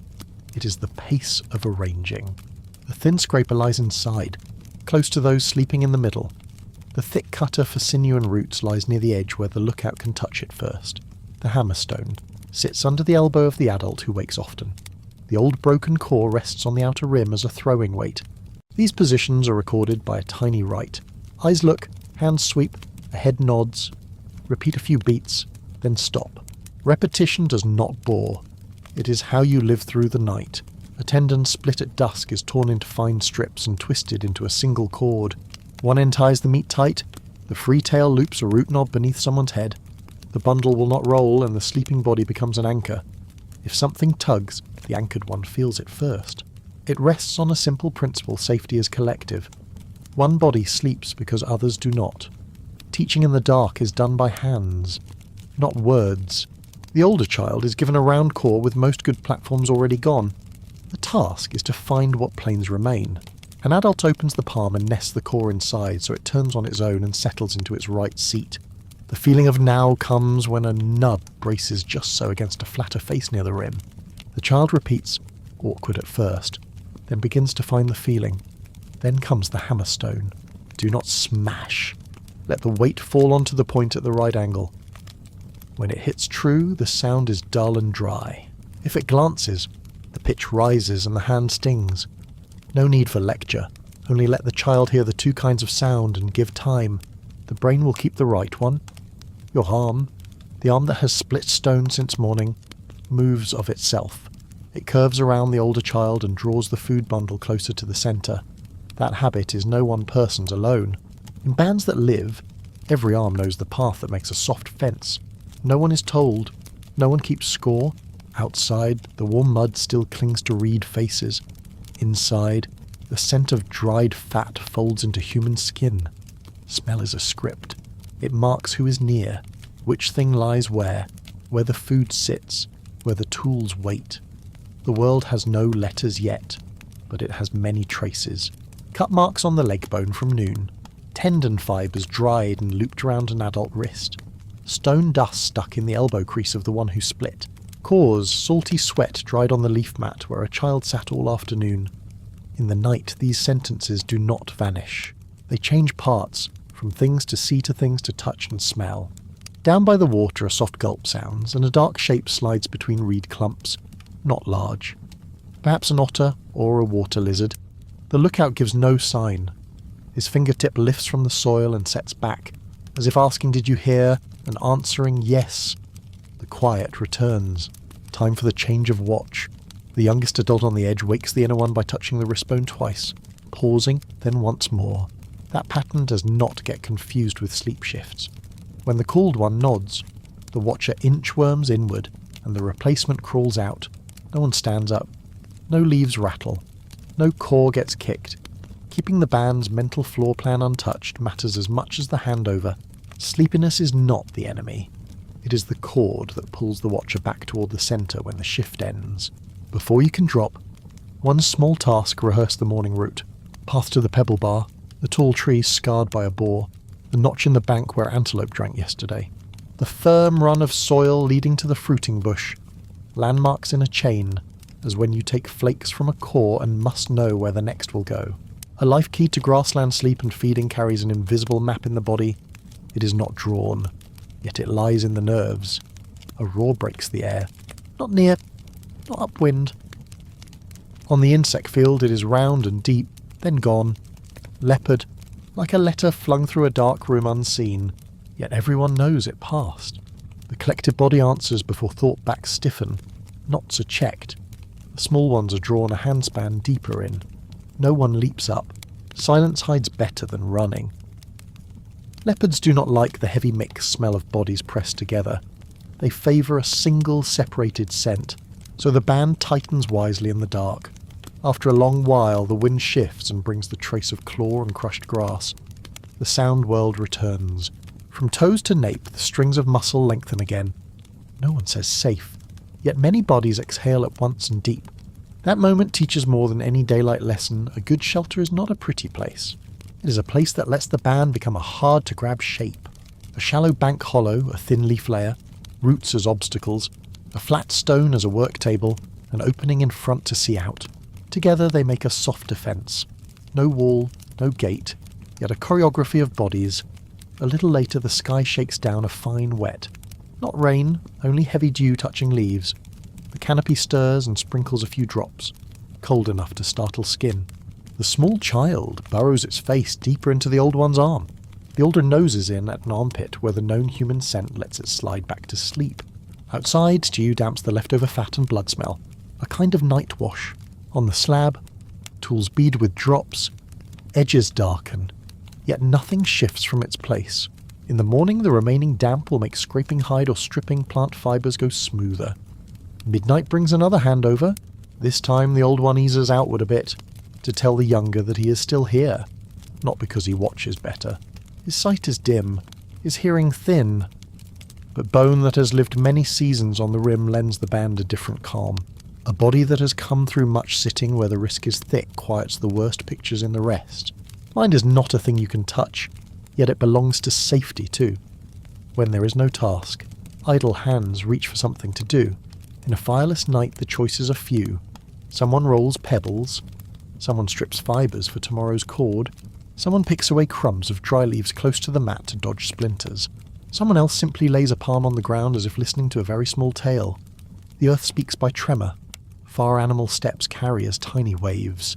In time you learn the buffalo's heavy tread from antelope's light, a night feeder's stealth from a boar's rooting. No one instructs this. Skin learns it. Transmission in the dark is not only for children. The best napper learns a new thing some night by watching an elder put a core upside down to strike from the underside, or by seeing a quiet person rest the hammerstone on a root lump during a watch change instead of holding it. These small inventions have no names, yet tomorrow at the gravel bar they travel in the hands of those who saw and become habit. One generation links to the next by nods, by where something is set without comment, by very small nasal R's when a flake comes off sweet. Sometimes, only sometimes, an old story is told in sound instead of words. A particular rhythm tapped by horn on stone recalls a night of heavy rain that drove everyone deep into the root tangle. A long sigh and too quick. Inhales from the lookout reenacts the chest clutch when a shadow cut across the dim stars. The soft click of teeth together remembers a hyena that bit a stone nodule and skulked off offended. No one explains these. They pass and stay like damp earth smell. So on another night when the same sound comes, a person suddenly understands. Midnight may also ask for a reshuffle. Not because of crowding, but because the wind has turned and dew is wicking through a leaf edge. Outside moves in, inside moves out.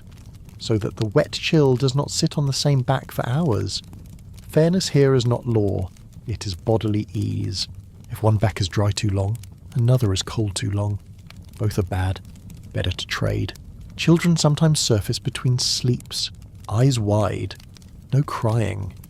In an era without cities, the sky shows no human glow to trick a small head. Every light is very far. Waking, the hand seeks what is known, a finger, a patch of soft skin at an elbow bend, the tendon-bound lip of the fat roll, a touch, and the body lets go again. The lids fall, no song needed, no patting. The human fence is the lullaby. Deep in the night, after the first strangenesses have passed, A long stillness arrives. This is when the brain of an outdoor life does its private work splicing day pictures to night scents, laying trial routes in the mind, rehearsing wrist angles on a dew-slick core, remembering the pebble that slid from a sweaty hand at noon, and imagining the fix. No one names this process now, yet later people will call it thinking, remembering, planning. Night is not only for sleep. It is when the brain arranges. Near dawn, the coldest band of night twangs like a tightened string. Every breath smokes. Backs, though swapped through the hours, still feel the bite. Noses work better than eyes. In that chill, the living smell of soil changes, as if a lid cracks. Morning river air pushes in, not the same as night river. Day water has stone and small bubbles in it, less warm mud. The last watch lifts before anyone calls. The body has kept the time a long while. He raises his chest, cocks an ear, and waits for the first clocking call of the dawn bird. Not yet. The insects have already traded shifts. One choir fades, another takes over. Their needle voices brighter, more eager. On the slab the tools are filmed with dew, like stone tongues glazed with clear enamel. They sit where they were set by the last of the light, a small proof of order held by sleeping people. A few drops have strung along an edge and drawn into a hanging thread. The sight makes the hand itch to lift a flake and use it. Not yet. There is half a shade to cross. Someone once more runs the route of morning first bank, second gravel patch, low tree with the old nest, the exposed run of black basalt where pretty grained nodules sometimes lie, the wind eddy that piles every smell and must be skirted. This review is not for praise. It is a small auger drilling into the head, so that when the surprise comes, the feet still know.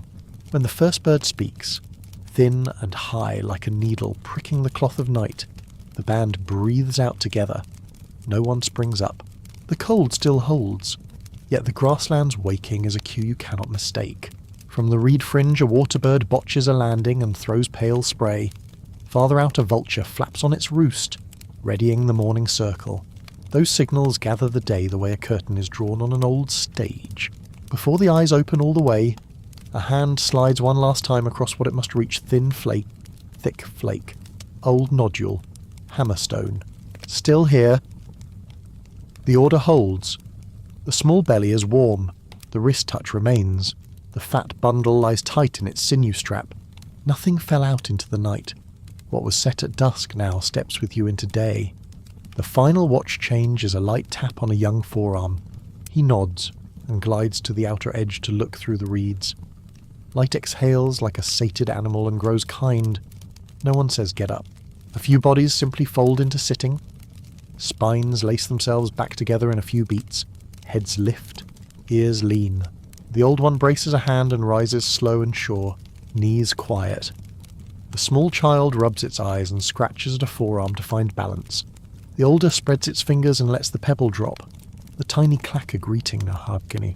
Second bird, third, begin to draw a line for the day. The flat stone flashes a fine thread along a blade. It looks exactly like a new filament threaded through a needle. Only the needle is stone and the cloth is animal skin. Succulent leaves, fibrous root. Another day will be stitched to the back of this one. Not with fancy embroidery, only with firm seams. Before leaving, there is a last check for the place itself, nothing left that might call. Nothing shifted to make an animal think this is regular way. Leaves piled too thick are raked level. A bead of fat fallen last night is shaved with a flake and smeared into damp soil. The scent erased. Everything returned to the most natural look possible. Not to hide from other people, mostly to lower the risk of nocturnal claim. Life here is the small art of arriving as if you'd never come, that work belongs to the light to come. For now, in the seam between night and dawn, the band lies as a single warm lump of earth. The lookout peers across the grass, and when the grassland sound has widened enough, his head dips once, not clear who to, perhaps to himself, perhaps to the soil, perhaps to the day's edge. In a moment the flat stone will become an extended hand, the flakes will sing their dry, pleasing thuds, sinew will strip, roots will split, dust will fly.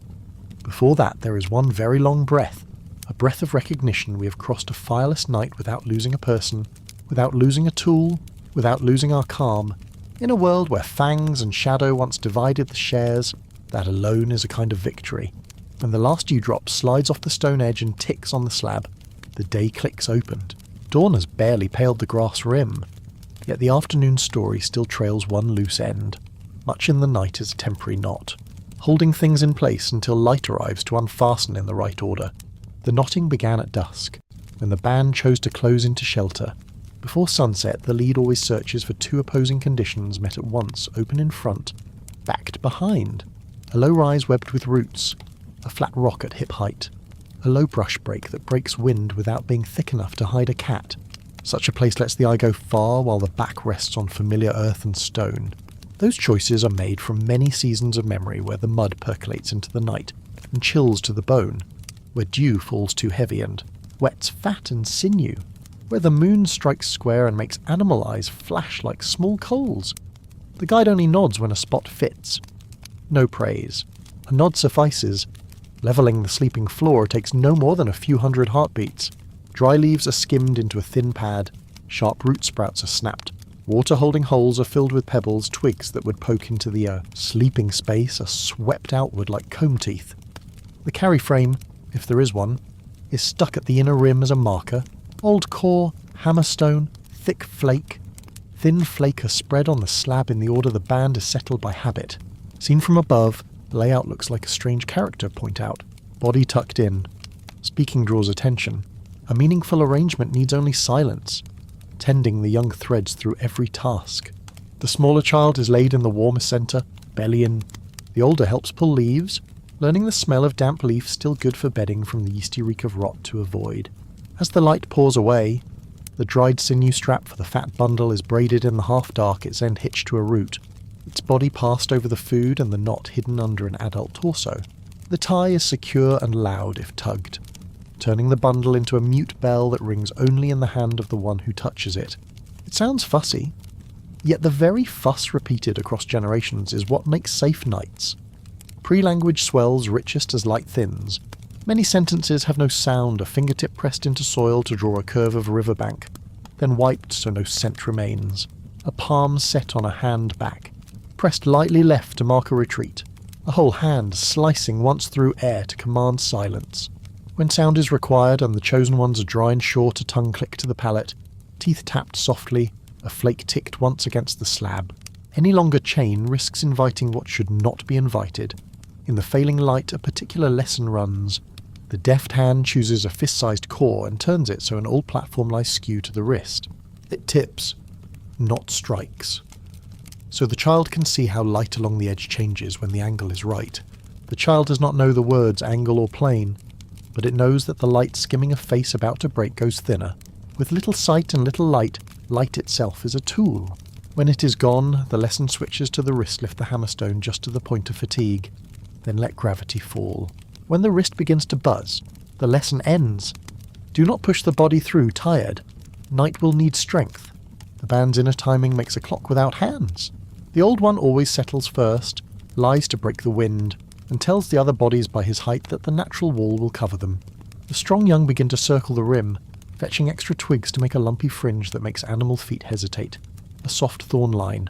Whoever nurses a wound is set in the centre, not from weakness. But because leaf poultices draw insects, the centre is where human scent is strongest to drown it. The older child is given a real task, place the thin flake where it belongs and count by touch. 1, 2, 3. Then fold an arm over the fat bundle as if holding a quiet fish. Children who have a real task sleep fast. There is no hearth. At this time in time, fire appears only far away, born of dry season and wind, licking across savannah and going out with the breeze. Sometimes such blazes are watched from the water, a broken band of light at the rim of the world. Standing close is madness. Wild fire leaves ash, a burn smell, and warmed soil under the top skin. A passerby may warm hands over that earth and go on. No one keeps flame. There is no stove to set in the circle. Supper is cold. Skin toughens as it dries. Marrow is still sweet if a bone yields. Roots are nutty when their bitter skin is scraped clean. In the dry season there is sun drying. By nightfall everything returns to original scent. Night hunters sometimes pass, their steps soft as rain. Leopard? Serval, hyena. Each gate teaches a different listening. Leopard sometimes gives a short, low boom, like a stone dropping into a pool. Hyena laughs with wind caught in teeth. Serval slips through grass like a soundless shadow. The difference is not for stories. They decide how to lie. Near hyena, keep the wind in your nose. They hate the blended human reek. Near leopard, press closer yet. It shies from a block of smell. Near serval, be still. It leaves when no motion answers. The survival menu is written by ear. The band's memory holds lessons from soil types too. Wet clay holds scent longest. Fine sand drops prints yet sheds smell. Leaf mould earth is both soft to the back and loud in odour. A shelter bedded on right earth is an invisible blanket. Not everyone learns to choose at once. Bands that last have moved many times to find it. Among these careful motions, a pause is not for tiredness, but to listen. Listening is not only the lookout's work. Each body at times stills or it tilts and turns an ear toward the wind. What is heard is no single note. It is the shape of the whole. Is this night thick? Has a strange smell slipped into the wind?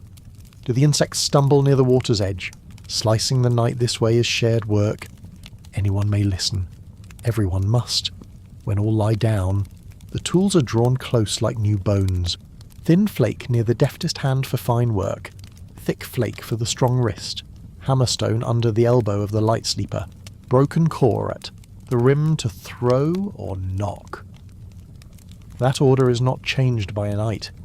Keeping order in sleep prevents morning from becoming a frantic search. Many bands do not survive the dry because every day starts with panic over lost things. In the dark, a quiet counsel drops by scraps of memory tapped or breathed. The old one touches 2 fingers together 3 times.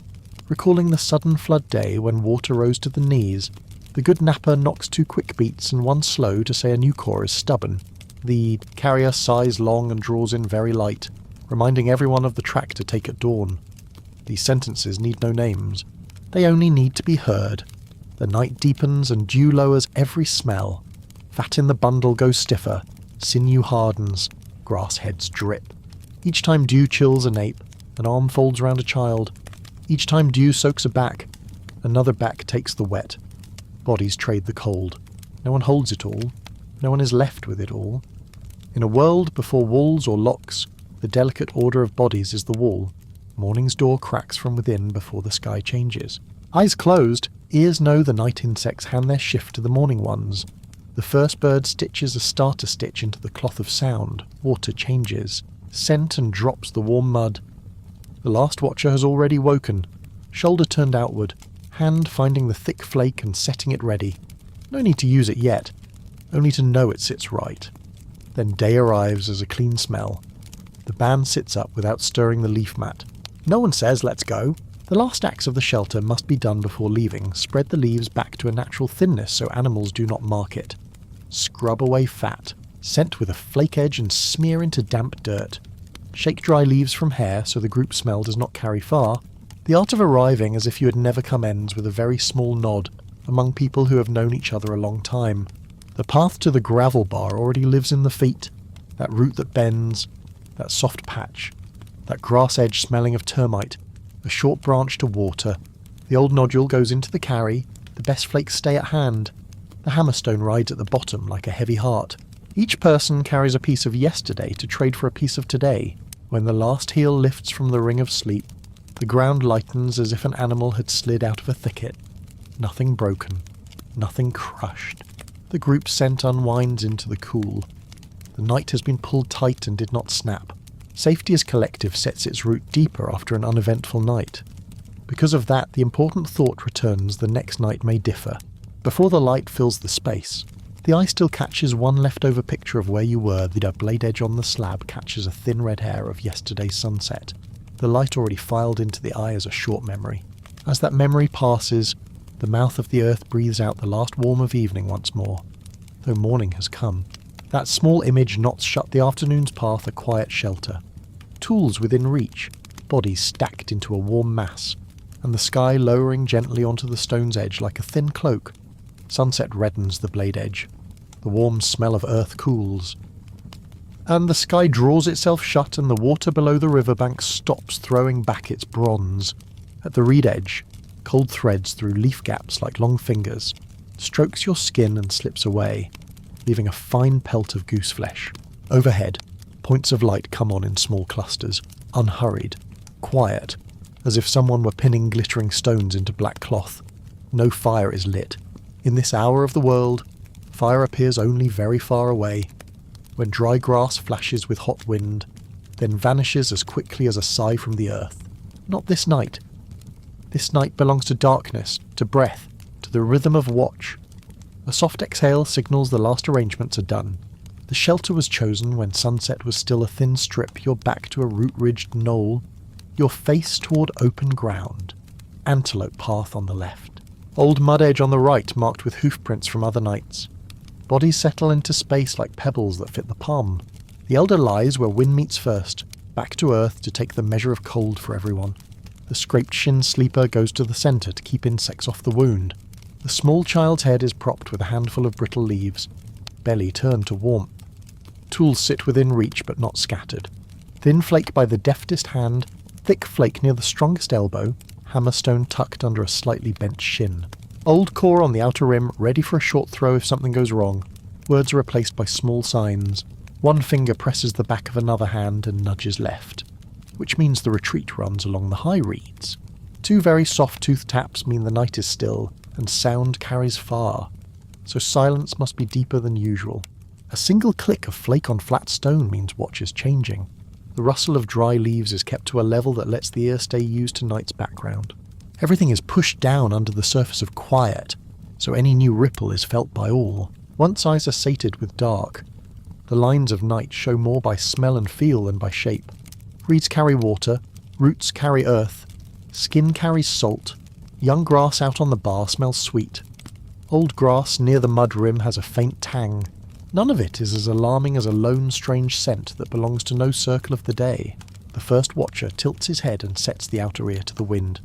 Far off, wild dogs laugh in a broken string. That sound points a direction. Without looking, a hand slides deeper into the leaf layer and lays on the thick flake as if touching a cooled tooth. Night is not a flat strip. Night has chapters. In the first, insects thrum their wings like a thin curtain. In the middle, the cries of night feeders are fewer and longer. In the last, dew drops heavy and the first birds turn in their nests and brush wing on twig. The body memorizes those chapters the way it memorizes how to hold a stone at the right angle. There is no clock to count. Skin and ear keep time. Each chapter calls for a different caution. In the ring, the child stares, not yet ready to sleep. Air is cooled and the fat in the sinew-tied bundle is set a little. A grown hand slides over the bindings and seats the knot so it lies hidden under a hip. Not to stash it, but so that if a foreign hand probes, the whole ring of bodies feels that strange movement. This habit has saved many breakfasts. Once a hyena slipped in, thought it would toy a treat loose, and got only a crackle of dry leaf and a ribbon of waist tendon. Lessons like that are told by arranging things, not by talk. Moisture climbs and the old one's skin cloak takes on weight. A fresh arm takes the windward place so he can roll and rest. The shift of positions turns like a school of fish, no bumping, no clatter. On the rim, the watcher squats for long spans, knees bearing weight, Achilles slack, not locked. Squatting like that lets the body spring up without rattling the leaves below. The ground was chosen before full dark, no knobs, no deep sockets, no root to pry an ankle. If there were, they were brushed aside or marked with a twig laid crosswise so a foot will not set wrong. The wind's nose swings. High above, thin cloud masks a star patch and moves on. In the black basin of the sky, a streak falls like one grain of sand sliding slow. No one points. Gestures are rationed. The only things worth pointing are those tied to scent and sound and path. Pretty things are for seeing and remembering and leaving alone. In your mind, that streak runs across the skin of a flake tip and disappears like a splinter flicked into dark. Dark eats fast. Smell and sound stay longer. This is also where the cold food story keeps apart. The bit of marrow saved in a leg bone from the afternoon is tonight's sweet, given to the youngster who just learned to tap off a clean thin flake. There is no snap, only the tiniest crack like a dry seed opening. Just enough for the marrow to glint in poor starlight. The child licks fat from a fingertip, blinks slow, lids growing heavy. In the dark, food has a second use. It soothes, slows breath, evens the heart. Without fire, the stomach takes everything as it is and learns to soften with time. Night is an invisible kitchen where the body cooks itself into steadiness. Somewhere off the waterline a dry crack. Not a stick, but a root. That sound sketches a heavy, slow foot. Maybe a buffalo shifting and rubbing horn on bark. Their sharp scent rides the wind and fades. No danger. The watcher lets one notch fall from his shoulders. In the dark, a shoulder dropping a little tells the whole ring that the threat has no name tonight. Bodies speak to bodies with small motions that need no voice and do not rouse the night's hackles. Night is the best teacher. It strips colour off things and leaves structure, edge, smell, sound, taste. Nearly all the important lessons happen here. A stone's plane no longer shines but turns satin, which makes the best strike point easier to see. The blow angle shows only when starlight skims a lip like a thin oil. Grip, lift, drop, listen. Touch arrive in the wrist. When sight is little, joints become eyes. A person who can listen with the wrist will take flakes faster tomorrow. Fireless night is not lost time. It is the hour that returns old work to the senses, long before fire comes late in our far future. A thought glances by flame. One day it will sit inside a ring of stones and people will feed it with dry twigs and warm meat and make smoke. Not tonight, and not for many nights to come. Warmth is still skin on skin, breath on the nape, fat on the tongue. There is no man-made light to trick sense, only darkness that enlarges or swallows every trace. That truth makes the band more careful, so fat never sits on the edge, sharp flakes never leave the most experienced hand, and trails worn into the ground are never let to become invitations. On the ring's edge, a dry twig is snapped into 3 pieces and laid crosswise a finger's length apart. If they shift, they will speak in a small way, enough to wake whoever lies on the rim. Night's alarm net need not be clever. Dry, brittle, placed right is enough. A small animal or a strange foot will make the thin raft give a wooden sigh. The watcher, even in a doze, will know what to do before his eyes are open. The wind has turned in from the water. The tang is lighter and colder. Night enters the middle chapter. Drowsiness moves through the ring like a soft order. A body turns and the child nose is deeper. Overhead, the densest band of the sky runs like bone dust. Fine. Arching. No one counts stars. Those dots are night's eyes, not things worth naming. On another day, someone may look and use them to remember the way back to the gravel bar. Tonight they only need to leave enough thin line for a stone edge to catch a thread and for a shard's angle to show like a wet tooth. Night goes on without anything dramatic to carve into rock. In this age, getting through is already a long story. There is no fire to tell with light, so every story must be told by quieter things, how a hand is set, how a watch shifts, how a knot is hidden, how a patch of ground is used as a mute guard. A peaceful night is not dull. It is a small victory that wins inches back from the jaw of dark. Dew thickens, it beads lashes, fattens to tiny drops, and melts. In that wetness the insect choir softens and steps back. A wide quiet opens between 2 sound bands like a door ajar. That quiet has saved the band many times from a hunter drunk on chase.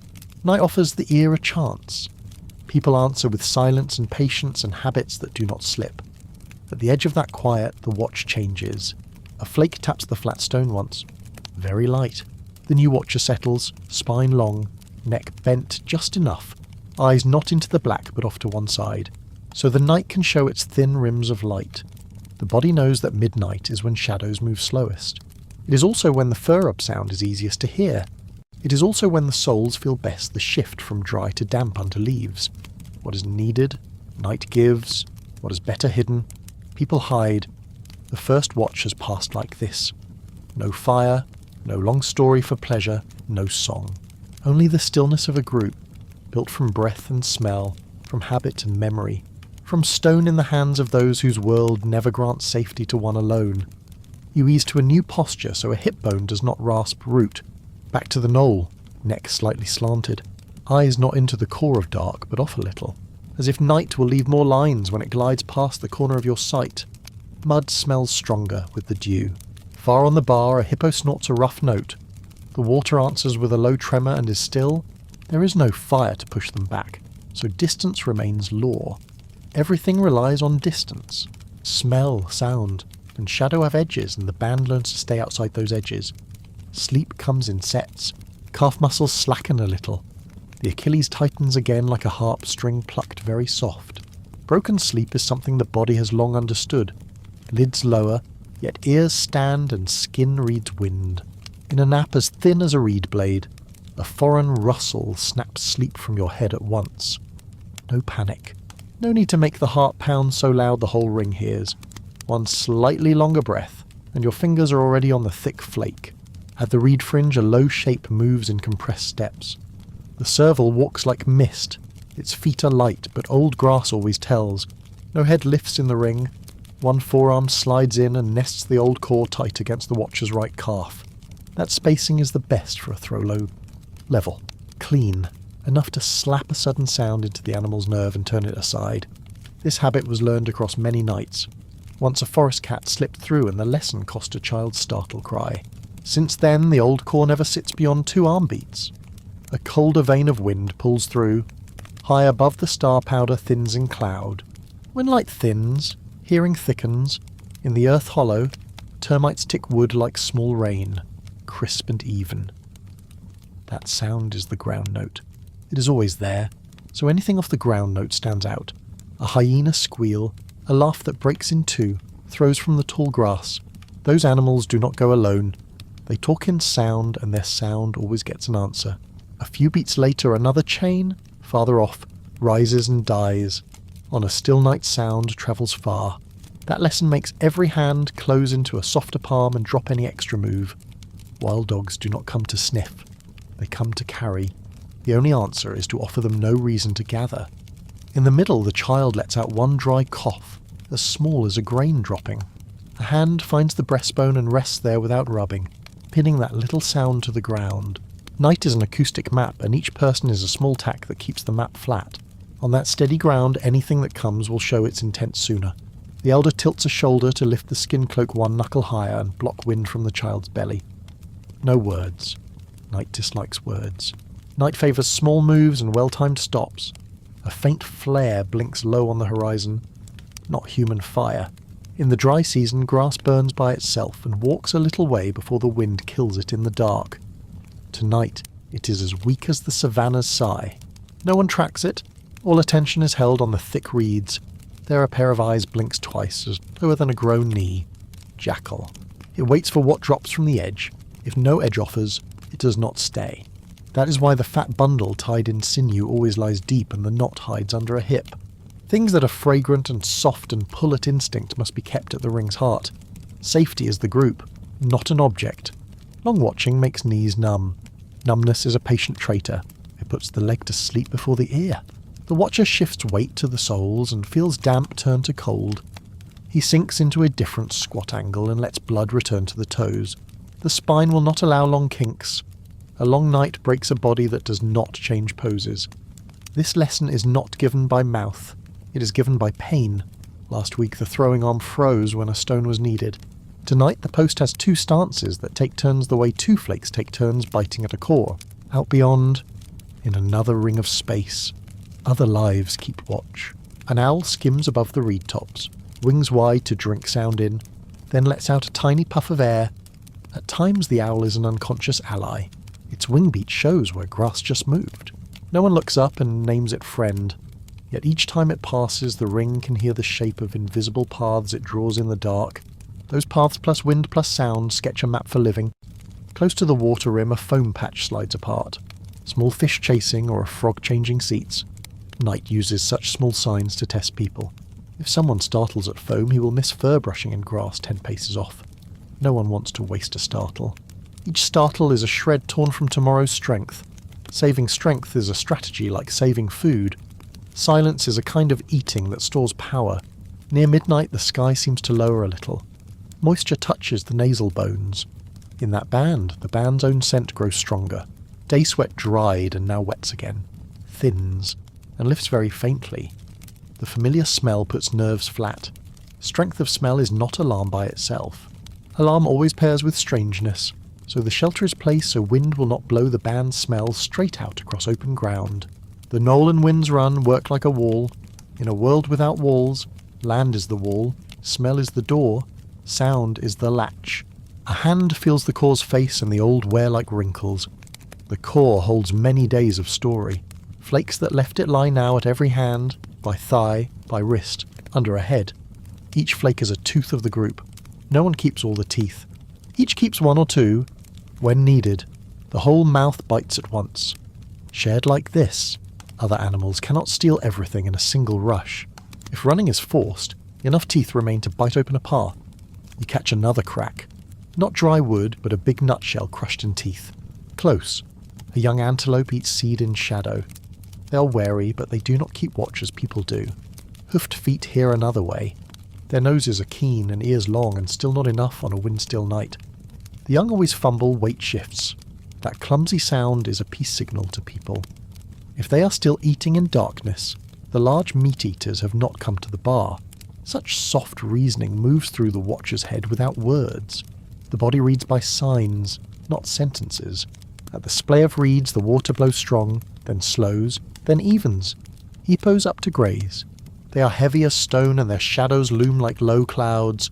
Without fire their big teeth are the law. Do not go near. Do not stand in their lane.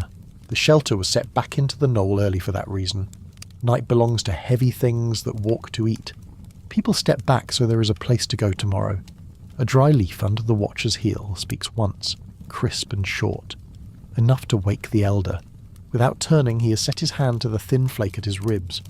Everything acts like a mechanism pre-assembled and waiting for a touch. No one panics over a leaf. The leaf only reminds that every part of the system has to be switched on. Hands, ears, eyes, shoulders, calves, tendons, sweat scent, all open very slightly. Yet all open, an insect lands on your neck. The itch is a drop of itch. Do not scratch. Wait it out.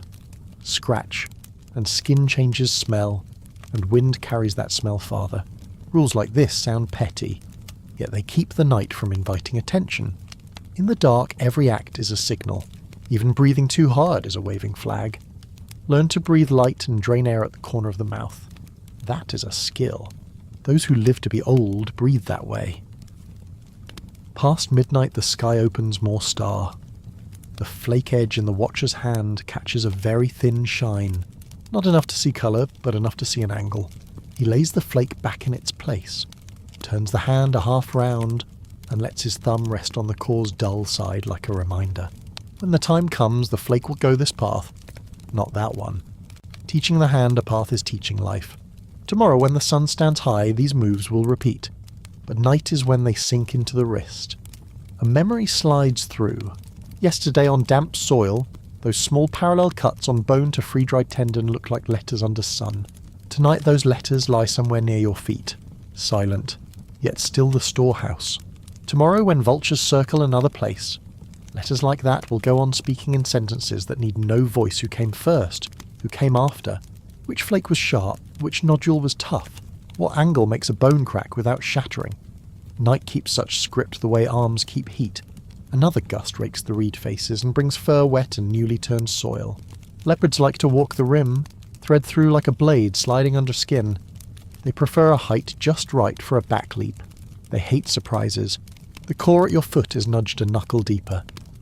When sound hits your body like thrown sand, throw the core first, not yourself. Running pulls chase, or just throwing makes space. Space lets the ring rise without confusion. Your lids grow heavy. Sleep arrives.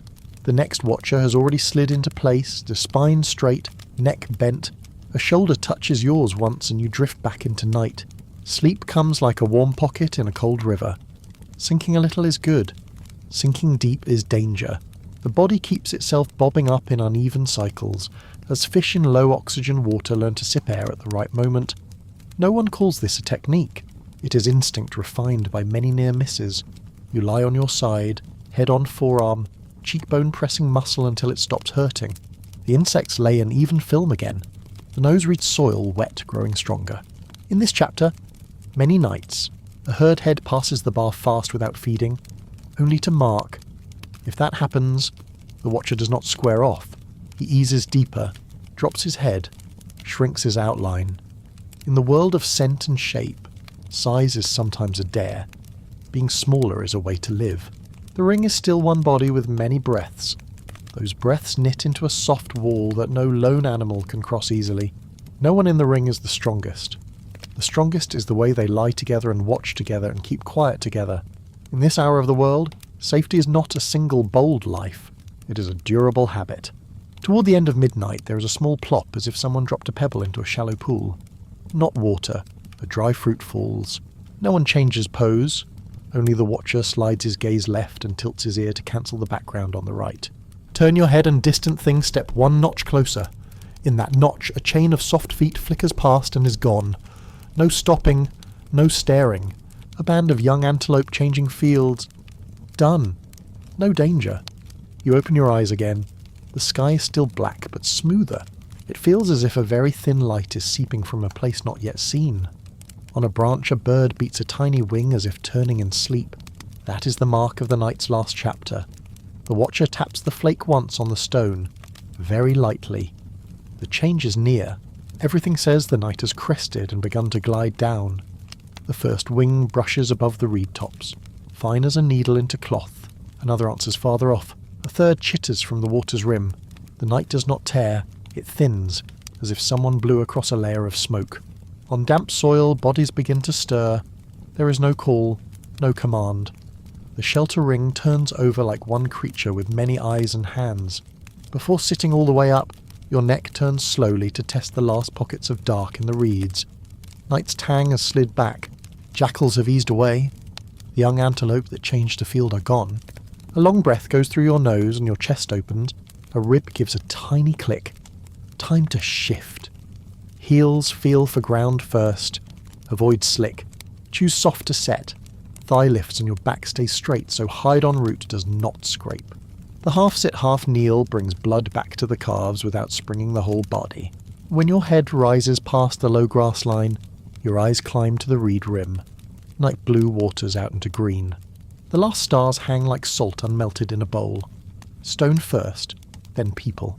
The sharp flakes at your hip are picked up with 2 fingers and tucked into small hide pouches tied at the waist. The thicker piece for striking goes to the next watcher's hand. The old core is pulled toward the ring's centre and turned to check platforms and angles, where the fracture shows white, where a ridge still stands to take the hammer. All of it is done with hands and eyes. No commentary. Night's lesson is this: begin day with order, not with hurry. In the middle, the child stirs once more. The elder sets a palm on its back and taps one finger joint, like speaking the name of a small fish. The child opens eyes, round and dark, and then closes them again, then opens. No crying. The shelter's human scent is thick enough to lay its nerves flat. The skin cloak lifts one fold to cover a shoulder. On a chill-leaning dawn, an extra skin means one less flutter in the breath. Now the lightest adult moves ahead, walking in steps that gather the map, feet set on mud the way a hand is set on memory. This spot sank yesterday. That one holds old bamboo root. That one shows the round scar of hippo feet. Night's marks are still in the ground, and pre-sun blue is the best light for reading them. Hyena scratch is fresh. A boar's latrine ring has its edge dried. All of it tells which routes to avoid when the whole band moves out. On the left, a plain strip of rock gleams after wet dew, sharp as fish teeth. This place is the river's natural workshop. Yesterday, a few dozen flakes came off 2 cores. Break faces and strike scars still look fresh to a practiced eye. Before leaving it is worth pocketing a few thin edges to hold for noon. Flakes too small are left. The wind takes them from hands without paying anything back. A stronger wing beat crosses the reed tops. An owl late to roost rides a single line and is quiet as shadow. Last night it traced a set of invisible paths for the watcher. This morning it draws another higher and straighter, which says little prey has thinned. Big animals fed, small animals hid. Birds rise. Safety opens one more notch. Last change of watch. The one coming in from the edge passes a thick flake with a serviceable edge to the day's lead. Their hands meet firmly without squeeze or tug. Cold stone touching warm palm is a good signal. The hand runs once around the fibre-wrapped grip. The thumb finds the known angle. The palm turns the piece to the true throw axis. Morning habit reteaches the hand the path night drew. Before leaving the knoll, Everyone looks back. The sleeping place leaves a little trace beyond a soft shallow like a windline in grass. Bone crumbs are gathered into one spot, tucked shallow in mud, and covered with leaves. Not to hide from others, but so that tomorrow or another day, if you return to this exact place, your eyes will know at once which script was left mid-sentence. Every cut on bone and every flake with a particular ridge is a line in the group's memory. Keeping them tidy keeps the story from being washed or chewed away too soon. When the band steps off, the elder's shoulder sits nearer the middle. Children go in the middle, stand in the middle, lie in the middle. The strongest walk the sides. The person with the hardest core goes ahead on the windward flank. The one with the hide pouch of fat and sinew stands a row behind centre. Things that smell good and feel soft and cool to teeth must always sit behind 2 layers of bodies. That is how the group's strength becomes moving walls. The first step off the knoll is laid slow. Listen to what the ground answers. If mud sucks too wet, shift a half hand's worth of heading. If wood root snaps, roll weight to the foot's outer edge. Not only to go quietly. Walking like this lets knee and back take even load without shocks. A body wants to go fast. Night slows the body. Morning teaches it to go right. Along the short grass track, the line slides toward the water's edge. The river shows cleaner, a hairline of silver feathered along the shore. There a big seed shell lies cracked and left, on its edge a short, sharp cut runs at an angle. Not tooth. This is a human mark. Perhaps another band passed yesterday. The smell is gone, and their prints have been smeared by dew. The mark remains. A hand rests on the husk and feels the raspy sharp of fray, then lets go. No one guesses their route. Only this is known it is a good place to rinse stone before pocketing if there is time. Dew covers knees. Each step through wraps skin in a cool ring. At the gravel bar, the lead folds his arms and opens his palms to show 2 thin flakes like fish scales just found. The fracture face ripples, showing a blow from right to left. Turned over. The edge kisses the forefinger white without cutting. Good. A flake like this will open a soft spot on meat or shave a thin rind from a root. The band stops for exactly 1 beat on the bar. The time is used to audit the pouches. Hide rasps on skin. Dew makes the surface tacky. Things that sat close yesterday are split now. Smelly things go deep. There is no fire kit. Heavy cutters stay on top. No one mentions fire. No one dreams of it. Heat comes from the sun. Light comes from the sky. Fire is a large animal of the future. People now only watch when grass burns far away. All warmth comes from how close you stand. The sun decides to show a very thin gold behind the acacia crown. Seen sideways, stone edges in your hand flash like blade light. In that breath the day officially begins. A light turn of wind carries soil smell already walked by people. Vultures lift from dead branches and begin to draw circles as if counting the plain back together. They do more than mark carcasses. They are eyes of the sky. Today they drift toward the delta where water inlays itself into land like scales on a great fish. Human eyes note it. Noon may offer a chance. Before leaving the bank, 1 familiar move matters. Dip the thick flake. Scrub once. Lift to the eye. Water rinses stone dust and old fat and lets the edge bite bright again. Not for cleanliness. It is to bring hand and surface back into agreement on smooth and drag. When hand and eye agree, throws and blows run true. The band turns away from water and enters a low grass and exposed stone. The path is brighter and the wind more open, so the line loosens a little and leaves just enough space to move while staying tied by sight. In the middle, the elder gives a very short nasal note. Everyone stops. Far to the left, a pair of horns scrapes brush. A dry, jerking sound. Not leopard? A bull antelope testing? Nah, avoidance is enough. The band bends onto a thinner grass lane that sends human scent behind them. When the sky's blue has filled more than half the view, hunger begins to speak low. Breakfast on such mornings makes little sound. Fruit dropped in the night still holds scent. A few soft roots pulled from wet margin have their thin skin scraped and are chewed slowly to avoid drawing small animals close. Yesterday's tendon strap has dried at the skin and stiffened, yet still carries fat. It is sliced thin with a sound edge and given to those who must carry the lead. Children soften a small piece in the mouth before swallowing. Saved fat stays sealed. That richness is for noon when the sun pulls strength. After eating, everyone wipes flakes in wet grass. Not to clean grease. To let grass smell ride over human smell. Scent is a longer language than speech. On the plain, the one who speaks loudest by smell is the one most likely to be answered by teeth. The sky pole has climbed. Ahead, a low cluster of rocks rise, a tabletop face. It was used many times for breaking cores. Underfoot lies a ring of glittering chips like mineral snow mixed with sand. There. Stop to read the script of a past day's work. The angles of negative scars say the worker was right-handed. The long flat flakes say the core was good rock, likely quartzite from upriver. Hammerstone bruises on the flat base say they struck standing, not sitting. All of it tells a story of people not here. You hear that story with your hands and eyes and add a few new marks. Set the core down. Choose the angle. Lift the hammerstone, wrist soft and steady. The first sound pops sharp like a birdwing slapping water. A flake runs on a rippled line, edge thin as shell. Turn the core. Again. Another flake falls, crescent-shaped, its edge still beaded. Cold mineral dust sprays a smell. Others stand around, each pair of eyes relearning old lessons, each wrist engraving a new stroke. Children get a thicker flake to scrape root skin. Their hands are still soft, yet their eyes already know to read the ripples for direction. When the flakes are enough, the core is stowed. Do not carry too much. Weight lengthens the road. A few sharp pieces go into a dry hide pouch and are tied to the back so even a run will not shake them out. Morning kit is settled. Time to go into the day. Before leaving the workshop, everyone looks up once more. The vultures have gathered to one clear heading. None stray. That is the map overhead. On the ground, the hippo track back to water shows darker. Greasy lanes reaching the reed feet. Do not set steps in that path. On shore, the boar's hoof marks from last night are crisp. Boar know where roots are, but following them leads to thorn and snake holes. Choose cool wind, low grass, exposed stone. You take the flake again and feel the fine grit nibble your skin like the teeth of a tiny fish. Lift your face. A long bar of sun lies like a pulled cord across the grass. Step through it and your back warms and your eyes open wide.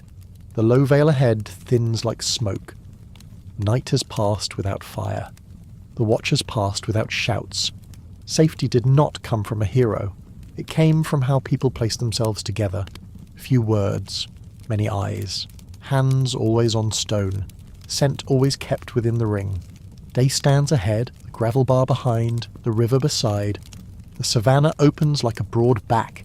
Far off and where the birds have counted enough circles, there may be a carcass with soft meat left. If there is, new cuts will link to old striations and ripe with stone again. If there is not, roots and fruit and insects will fill the belly until noon. That cadence has carried across uncounted days, from those who lie on the far bank to those standing here. You step. The band steps. Each step is a quiet letter. Each breath is a connecting stroke. There is no fire, yet there is light. There is no wall, yet there are backs. In your palm the stone edge shines like the day's first narrow blade of light, and leads you into another ordinary long day that will be enough to go. On living, the gravel bar opens like a giant hide, carpeted with thin stone snowflakes, broken and glittering in the early light. Each flake is like a fish scale parted from a body. Its edge bites the light, then goes dark again like a whisper that slips out of a throat and is swallowed back. Across that ground, yesterday's footprints survive only as faint damp smudges, but the story of the work remains, lying still in the conchoidal ripples that spread like shell grain over the faces of the fragments. Heels set down very slowly. The ground breaks into zones, places where thick flakes have gathered in small piles, places where thin ones lie like dust. Those piles are the punctuation. In the middle, an old core has come to rest a little crooked. The striking face, hit many times, has gone pale. One rim is chipped like a broken tooth. Beside it, the hammerstone round, heavy smoothed by 100 rainy seasons of river roll. Shape alone is a text this place once rang with the steely note of stone on stone, with shoulders rising and dropping, with wrists changing angle by the smallest as truest degrees. Outsider eyes see only a messy shoal. A practiced eye sees a complete open-air workshop. No one raised a roof for the workshop. The roof is the slow drift of cloud. The walls are the low tufts of grass. The floor is the rasping skin of gravel underfoot. But everything has its own order, printed into earth in the language of stone.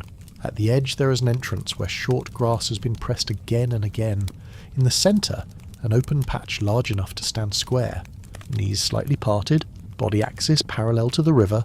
On the right, a spot for the hammerstone, shallowly cupped by seasons of blows. On the left, a place where another sat lower to the ground to sort turn a flake. Bring it to the eye. Test an edge with the meat of a fingertip. Put aside the ones that are right. The rules are not always spoken, but they hold. The hammerstone stays with the stronger hand. The core is set so the prepared face points toward the light, so the eye can read the angle. Fragments are kept in a little functional clusters, long thin flakes for slitting, short stout ones for prying, edges with a soft curve for scraping, small sickle shapes for slipping into meat-soft places. If the old core still has meat, keep it. If it's too spent, set it aside to pound down into heavy wedges. Everything has a place. The first job is not striking, it's choosing. Walk one slow circle at the workshop's rim, let the eye sweep the stone's different hues. Quartz flashes a cold white when the light touches it. Quartzite is fine-grained, faintly wavy, and stands up to blows. Basalt is black, heavy, with a surface like an animal's hide just rinsed, and if slate like flint or obsidian turns up, the edge bites like a newly erupted tooth. The river is a perfect stone store. It not only brings rock, but pre-grinds faces, pre-breaks angles, rounds hammerstones to palm fit, knocks weathered rind away to show the sweetheart. Water has done half the work. The other half belongs to the wrist. The core comes up in the hand, heavy enough for the wrist tendons to feel alive. Lay it on the open palm, tilt and roll to read the faces that could serve as the platform. A good platform needn't be mirror flat. It needs a little ridge that stands proud. An edge that meets another face at something like 70 degrees enough for the hammer to land without driving the flake to jam in the core. Old shell waves are guides too where a good break ran once. There's likely another angle near it for a good break again. Choice made. Rotate the core so the platform sits sure in the left hand. The thumb block's just under the ridge. The other fingers make a soft nest. The right hand takes the hammerstone. Weight falls straight from elbow to wrist. The wrist does not tense. It only points. Left hand soft as lips. Right hand hard as teeth. Between them the stone will spring. The first sound pops small, like rain seed on a dry leaf. From the strike point, ripples spread, and a flake runs along those ripples, leaves the body, and drops into the waiting palm like a small fish jumping a net. It's thin, its edge keen, its fracture face satin smooth like a shell's inside. Pin it between two fingers and raise it to the eye. The edge kisses the forefinger and leaves a white mark. Good. Lay it to the right in the slitting blades pile. Do not hurry to use it. A workshop is a place of birth, not consumption. Change the core's angle. The new face is a little harder. This time the hammer is off by a hair. The flake falls thicker, its edge bluntish. A small ridge on the fracture face. That one is for levering marrow out of a long bone or prying a tough rind. Put it in a different cluster. Steady still. Sure, still. A workshop's rhythm is not the market's, not the hunt's. It's like the breath of someone in a noon sleep even. Warm, long. Others have taken their places. An older person sits low, picking and arranging the fall. A younger body stands to the right, practicing on a second core with a lighter hammer. Eyes always slanting over so emotion can answer when the elder taps their forearm to show a wrong angle. A child sits in the damp sand, head bent close, hands turning each flake as if checking whether a fish's eye has turned milky. Sometimes the elder lifts a hand to shade the sun, studies the flake in the child's palm, nods, and sets it in the scraper's pile. Knowledge moves that way without words by a very small nod, by putting a piece in a place so exact you don't need to look to know where it lies. The workshop's sound is not loud. It is a very orderly conversation between two stones. Every blow has a tone. If the angle is good, it's like a tiny grain of sand ticking a bowl's rim. If it's wrong, the sound is dull and swallowed. The flake won't release. The left hand hums with numbness. The hammer speaks, the core answers, the hand listens. Other ears listen too. When needed, a finger taps the striker's wrist to say shift a sliver this way or that. No praise, no scold. A workshop does not need compliments. It needs flakes that come true. When the hands grow hot, sweat films the hammerstone and turns it slippery as an eel. That's the moment to stop one beat. Wipe palms on damp sand. Rub the hammer dry. and look at the river. The water moves without hurry. On its surface, circles spread from a meddling fish. The sky shatters into shards on each ring. River and workshop are alike in that both bring fragments into the world. Back to it. This blow's aim is to make a new platform, a small ledge to allow a crossblow later that will take a long ribbon. Lower the wrist, roll the core a touch so the ridge rises. A short tap, a fresh plane appears, smooth. This is the work of someone who understands stone. Prepare for the next stroke. Not just hunt for a perfect flake now. New hands love that crisp crack, want a big piece at once, and then the core crumbles, leaving no angles to work. A knowing eye looks one step ahead, saving meat for the core's future. On the other side, the young one's core sounds a bit dull. The elder taps the forearm. The young one stops, lowers the hammer, turns the core, and reads it like a hard word. Another strike, the tone brightens, a good flake falls. A breath follows, half relief, half continuation. In the workshop, breaths are part of the meter. The riverbank makes the workshop easy. Water at hand to rinse fat from edges and bring back their bite. Gravel to give hammerstones, to give cores. Damp grit to keep flakes from bouncing too far. Low trees that shade without stealing the light the eye needs to read angles. Earth firm enough to stand long without the knees sinking. In deep forest there's too little light, too much wet. The patter of leaves and the gnaw of insects drown the note of stone. On bare hills the sun pounds, the heat slicks the hand. The hammer slips. A riverbank balances three things: cool, hard, bright. Another promising core lies in the shingle, half submerged like a turtle airing its back. Lift it. It's heavier than expected. A long scuff marks its skin. Old mortar may be knocked against rock in flood. Its colour leans green-grey. Not quartz bright. The thumbnail skates the face with a little squeak. Good quartzite. Set it down and get ready. First blow builds a platform, second takes a flake, third repairs the ridge. Every blow has a before and after. Every before and after has a thought. It is not only about making pieces. The workshop is where you pack the future. Half-spent cores get stacked in their own cluster. New ones too. Pick a few with good shapes to carry on a long walk. Don't carry too many finished flakes. Thin edges snap if you wear them at the hip through reeds. Don't carry too much core weight either. A long road will make your shoulders throb like calves. The best way when moving is to carry good cores. Crack flakes where you stop, use them, leave dull ones behind, and keep the core for the road. Carry the seed of flakes, not the whole garden. The text clusters go on. In one corner, a concentration of short, thick flakes. There the ground is churned as if someone with dusty hands stood and paced a lot. Yesterday might have been a day of working a big long bone that needed many levers. On the other rim, thinner flakes gather into a long streak running toward thick grass. Perhaps the path to shade, where someone slit hide. Such relations need no explainer. They present themselves to an eye that knows how to see, a hand that knows how to feel, a nose that knows how to smell. A workshop is a diary page written in stone and meter. A light breeze lifts and floats fine stone dust from a core. It smells distinctly mineral. In that scent, over time, you learn which rocks are about to give and which still have strength. Quartz almost has no smell. Basalt is faintly wet musty. Quartzite is as clean as the first rain. Smell guides the hand the way sight does. A flake's back teeth bite into the skin of a root pulled from the water's edge, shaving the thin rind. A few grass hairs cling to old fat. Rinse at the river margin, cup a palm to make a dipper. Cold water pats the skin. Rinsed. The edge obeys again. Lay it on the scraper's pile. A workshop never does only one job. It is prepping lunch and laying out tools for any afternoon carcass. A day passes through the workshop the way a path passes a bridge. You don't linger long. But without it, you won't go far. Eyes skim the far bank. Over the reeds, the vultures write grey circles. They don't only point to meat. They mark the hour when their rings drop low, the day's heat has begun, and the workshop's time should end.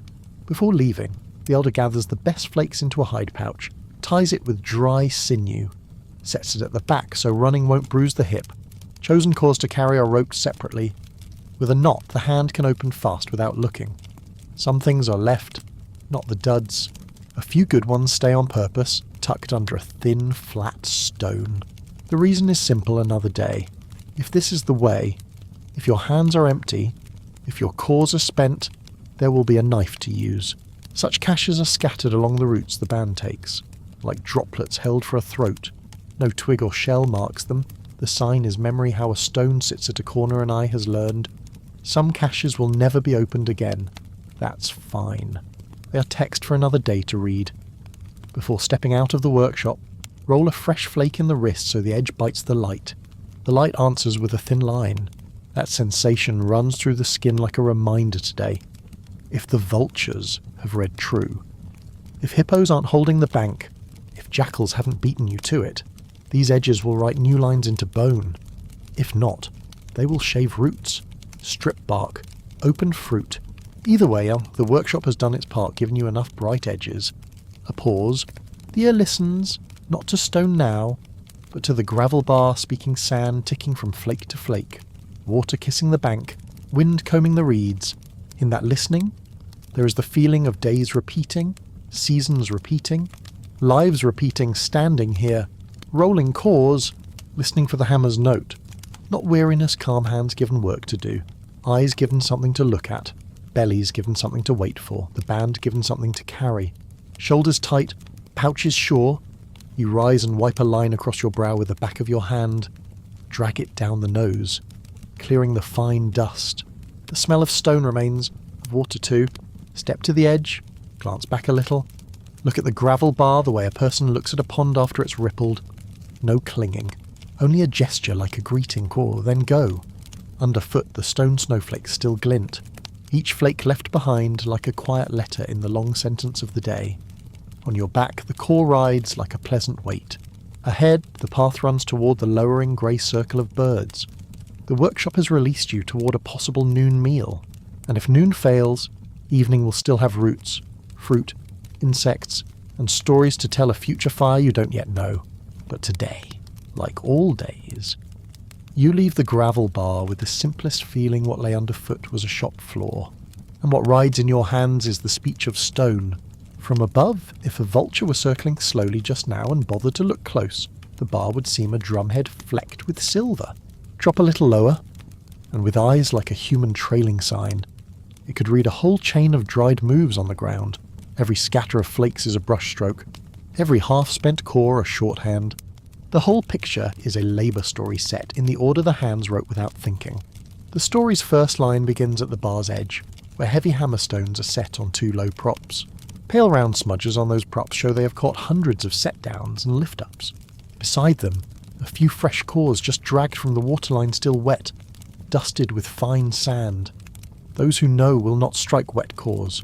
Water slicks and lies to the hand. Cores are laid in shade to let the wind draw out the damp, to bring the rock back to the right voice. Waiting, the hands try another route, take flakes from an old core.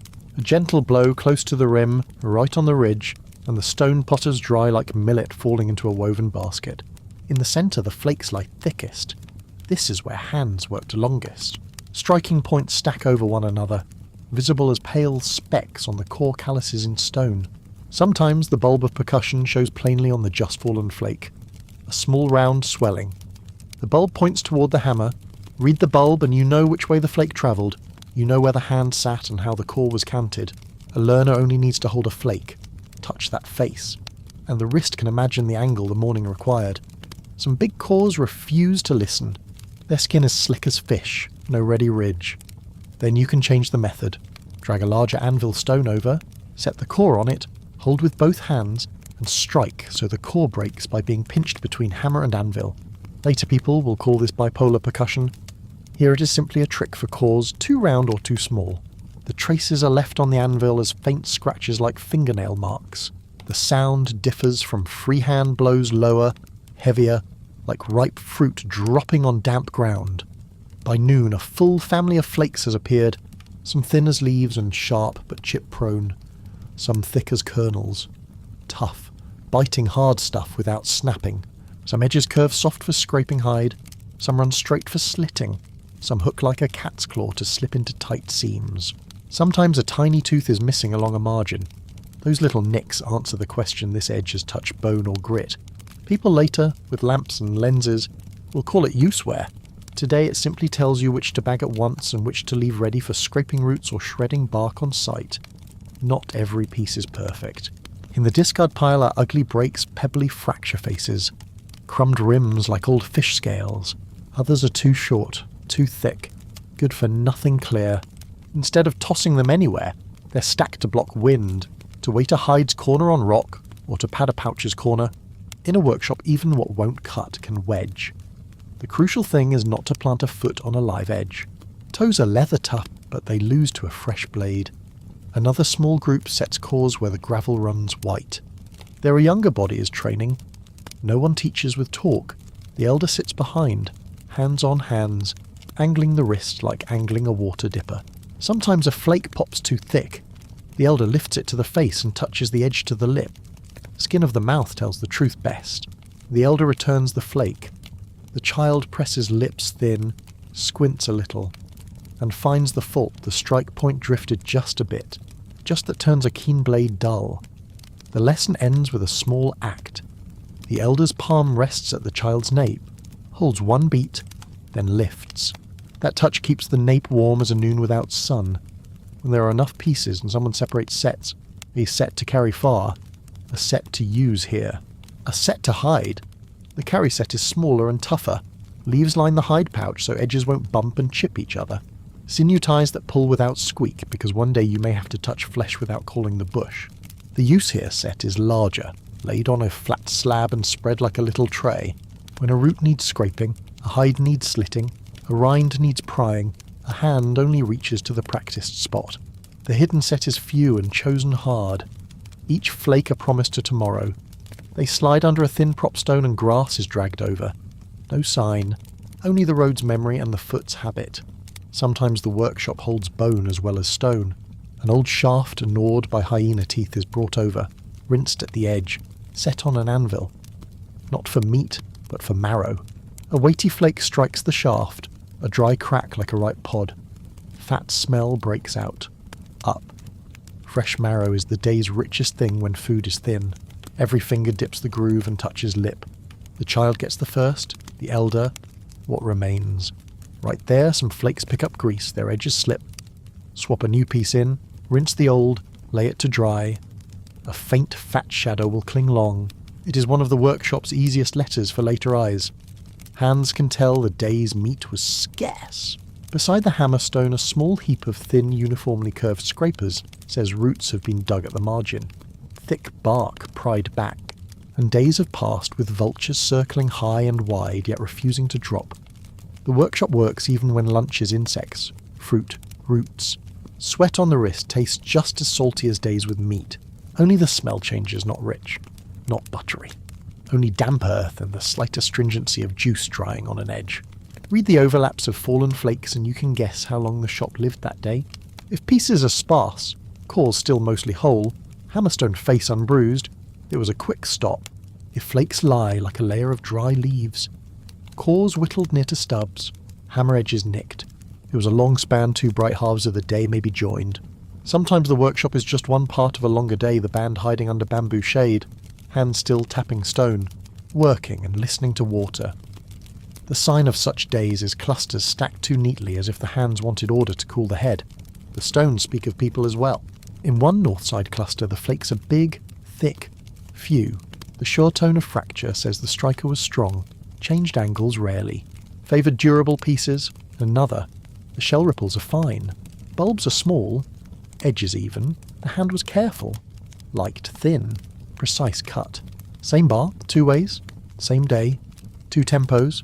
Those who move through stone learn that a band's life rests on difference. Variety keeps you alive. Human tracks cross animal tracks around the workshop. Old hyena prints, clawing deep, moving slow, circle the water's edge and veer away where human fat still smells new. Jackal sign runs light, cutting the gravel, the scent too poor to make it linger. Baboons gather near low scrub where fallen fruit is thick. Reading sign keeps you safe. A footpath bends because of a few faint claw rakes. In daylight you have no fire to push things back. All the senses take fire's part. The drawer of memory is in the workshop floor itself. A few fragments lie where they fell, pick them up and refit edges, mesh like a split shell snapping whole. With 3 pieces you grasp the direction of the blow. With 4 you know how the wrist's tilt changed. With luck, more, and you have a sequence from a single sitting. Later people will call it refitting. Today, the feel of two stone edges locking brings a small joy, like setting the right pebble underfoot to keep from slipping at a ford. One of the first lessons here is how to spare the body. On long walks, don't pack many finished pieces. Stone gouges the hip and thigh, leaving bruises. Carry a core that fits your hand and a hammer that matches your strength. You can make flakes at any stop with an anvil stone. Don't carry a core too big. Your shoulders will ache at noon's peak. The eye must be keener than the arm must be strong. The economy of moving is not learned by lecture. It arrives after a few days of aching joints. A noon when sweat stung like spice. A tumble in thorns because a pouch caught. The tuition is fatigue and a small scar on the calf. Shifting places in the workshop, people don't forget to tidy. Discarded edges that are too sharp to carry are planted tip down. Blunt end up little teeth poking harmless from the ground. Too thin flakes are wedged in rock clefts so wind can't take them. Old cores with a good face left are laid face down to hide the platform from the rain. These small courtesies make a workshop a place you can come back to and find as it was. From the workshop, paths fan out. One track hugs water for dragging fresh cores. One slips into brush to where roots come up easier. One runs higher, out of mud, a way to reach dry ground if rain breaks. The workshop's map is not on a hide, not drawn in red clay. It lives in feet and eyes and the sweat that fell in many places last season. When a new-grown person hears the elder tell, their stories always come with the names of turns the Blackrock place. The tree that bends to the water, the place where brown birds drop in late. Noon passes overhead while the workshop stays calm. No child's cry. No quarrel, no song, only stone on stone, marrow smacked from bone, sand ticking back to ground, people breathing evenly. That evenness isn't dull. It is what keeps a band alive through days with no drama at all. People don't always need to hunt. They need to eat regularly. The workshop makes that regularity. At last the light is lowered and Reed's shadows have shortened. The vultures still hold their ring, but the ring sits lower still. Like a clock without hands. Their bellies announce a chance. Hands lay the cores down, pouches are gathered and tied. Before leaving, one pair of eyes skims the anvil's face. A thin crack runs across. Next time, pick a fresher prop. Someone tosses a round pebble into the water. Rings spread and turn the golden light into thin shards. That picture is repeated many times. It's still as fine as the first time. They walk out along the trampled way. Every 2 or 3 steps the gravel speaks underfoot. The sound sees them off, just as a morning sound welcomed them. In the pouch, bright edges whisper against one another just enough for the carrier to know they're still there. On the back, the core taps the shoulder blade when a step lengthens. That feeling warms the shoulder with a tingle and settles the heart. The road runs toward where the grey birds point. Noon's heat is about to ease. If there is meat, its scent will rise soon. Meat or no, the workshop has finished its part, closing like a journal page newly filled. Some days the rain comes on you. A soft rain, droplets fine as dust, stitching a gauze over the shingle. Water rinses stone flour, showing edges like the veins of a new leaf. Rain dims footprints, blurs flake rings, and ties dotted signs into hazy lines. To a living eye, it's a nuisance. To a later eye, it's another typescript, a line break. When it stops, the workshop shines as if wiped. On the bar's north rim, one cluster is arranged with uncanny neatness, as if someone had used the pieces as a counting game. You stoop and turn one under it as small brown beetle darts. Your hand puts the flake back exactly where it was, not for love of order, for the habit of returning things to their first place. That place will let another hand reach without looking tomorrow. A few more steps and you've left the bar. The ring of stone on stone goes silent. In its place the grass strokes the shins, wings whisper overhead, water thins where it shoals. The band lopes across soft mud and up onto firm earth. The workshop slips behind. The stone story has finished a chapter. The next one, if it comes, will write in meat, in marrow, in grass, in roots. But every chapter needs bright edges. This morning, the workshop made enough. Before full evening, the bar keeps a little warmth of sun. No one says it. But every pair of eyes brushes the ground one last time. As a farmer eyes his plot before leaving the field, every anvil is turned to sit firm. Old cores are laid face down to hide good planes. 2 sharp pieces are planted edge down so they won't slice a passing foot. Small gestures layered across many lives become habit. You understand why elders rarely stumble. It isn't eye sharpness. It's that their layout on the ground has become the memory of their feet. After a bit, the gravel sound thins. The workshop remains alone with grass shade and the smell of wet rock. You look back once more. The bar that buzzed a little while ago is flat and still as a small moon. At the water's edge, a dark basalt block shows one smooth rind like a half-open eye keeping watch. Nearby, 2 quartzite cobbles lie together, one edge rounded with wear, the other still glittering with fresh scars.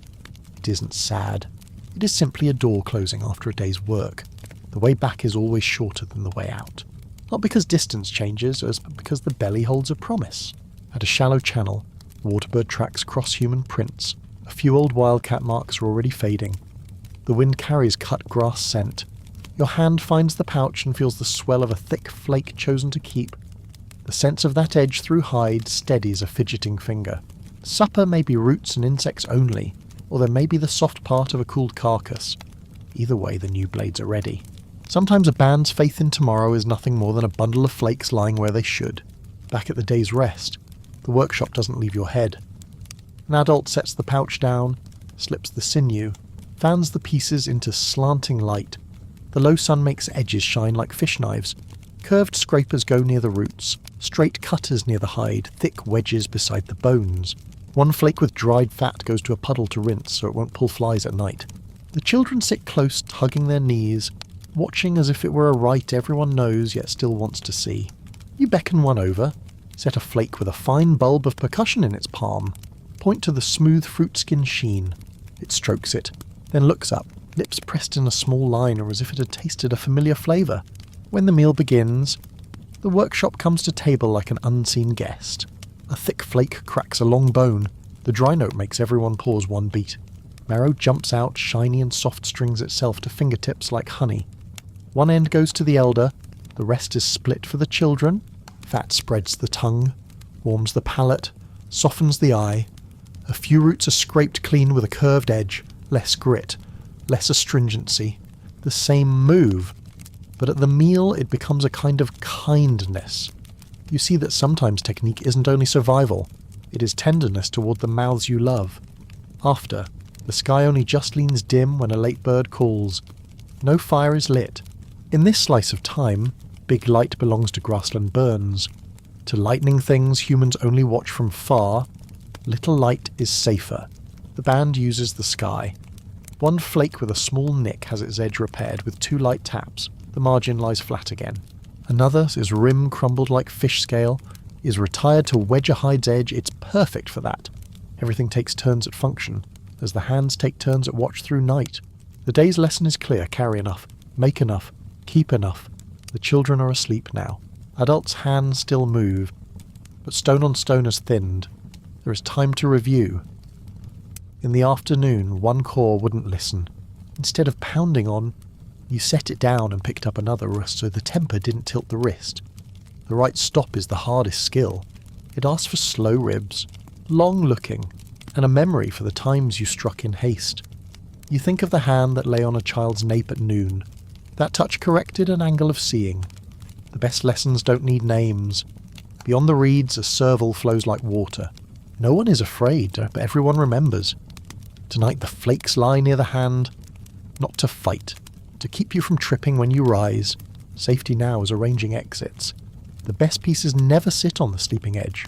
Children sleep between adults. Elders lie near the high ground. That unnamed rule has carried the band through many rainy seasons. The workshop belongs to day. Layout belongs to night. They alternate like breath. A cool damp gust passes your head like an invisible palm smoothing hair. Cloud gathers, light as dust. Then the first drop touches your skin. Not enough to wet you, enough to waken the smell of stone. It's the scent of a child's brow after a run in the sun, of bark newly peeled. That bit of rain will reach the workshop. It will rinse the flour, show the edges made this morning. Tomorrow, if someone passes and bends, they will see small light where margins lie.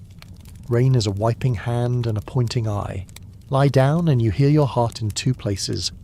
One in your chest, one in the stone pouch.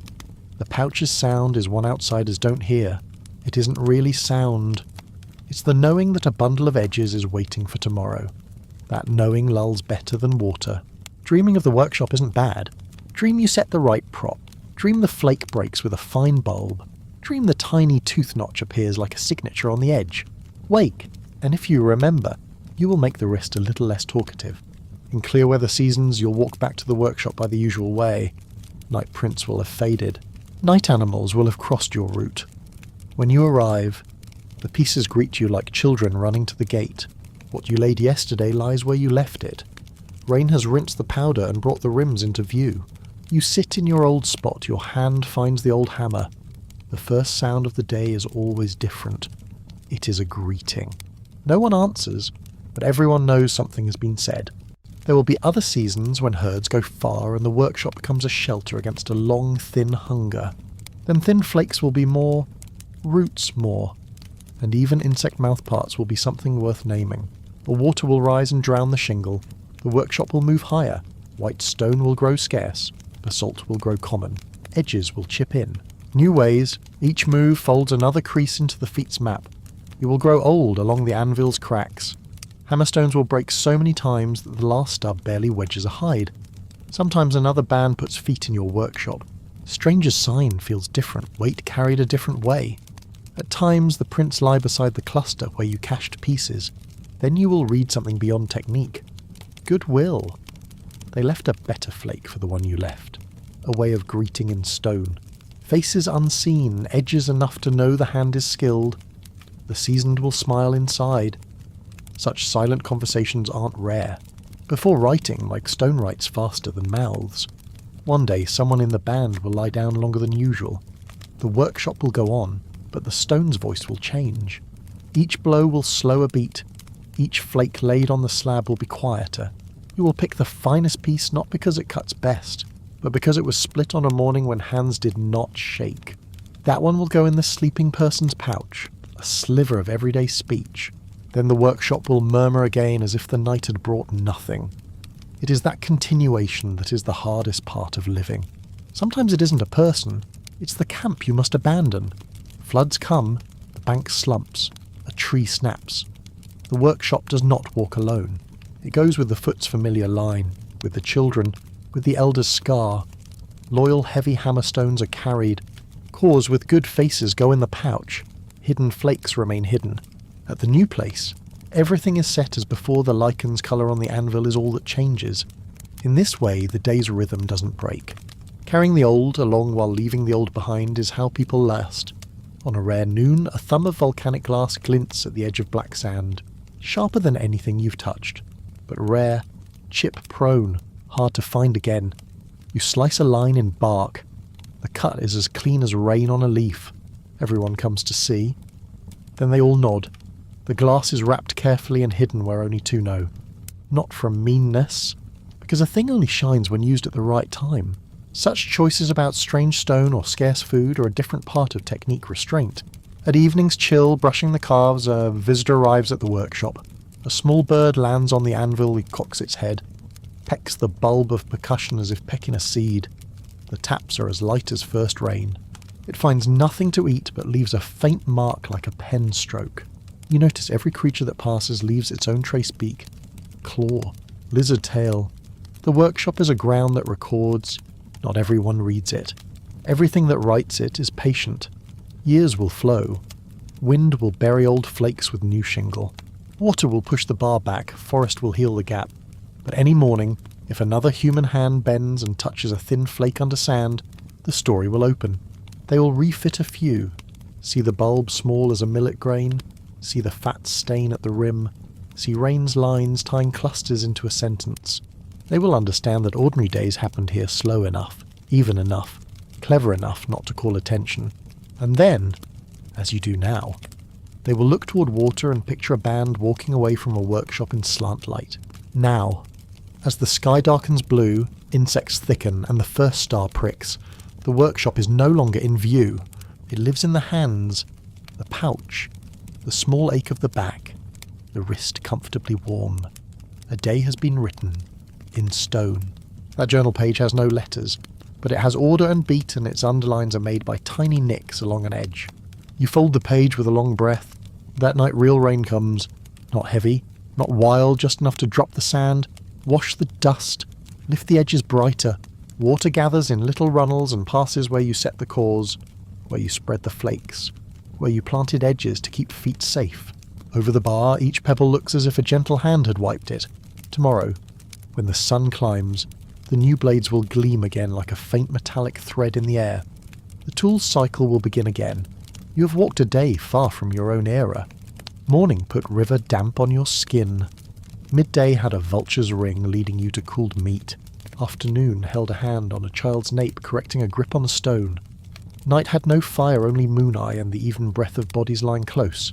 And then, next dawn, a silent gravel bar spoke again with edges shining like thin tongues.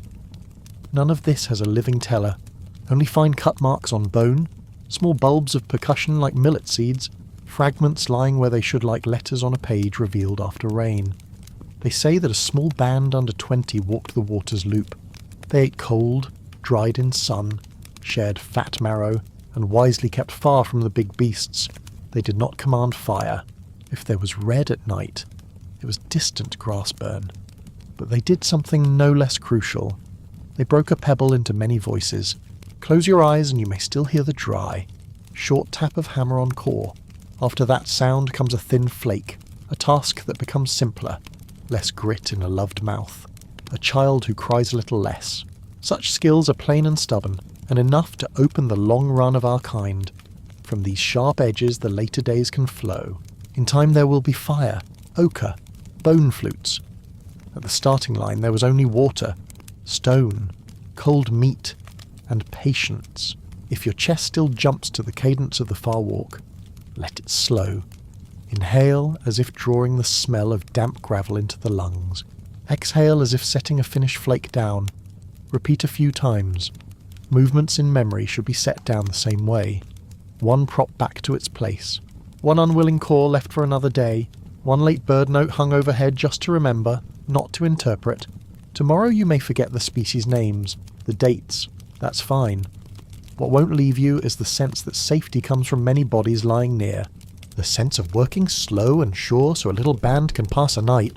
The sight of thin edges brightening and the knowledge that tomorrow there will still be something to hold. Let the riverbank recede now. Let the workshop blur under a gauze of cloud. Let the temporary shelter close like a lid. You're in your bed, but you've brought something back from far away, the power to soothe the world with small acts. In the right place. At the right time. Sleep well. If, while sleeping, you hear faint stone taps somewhere, don't worry. That is only human memory reminding itself how it began. And in the morning, when you open your eyes, perhaps you'll find the day's tasks can be laid out as quietly as a gravel bar after rain.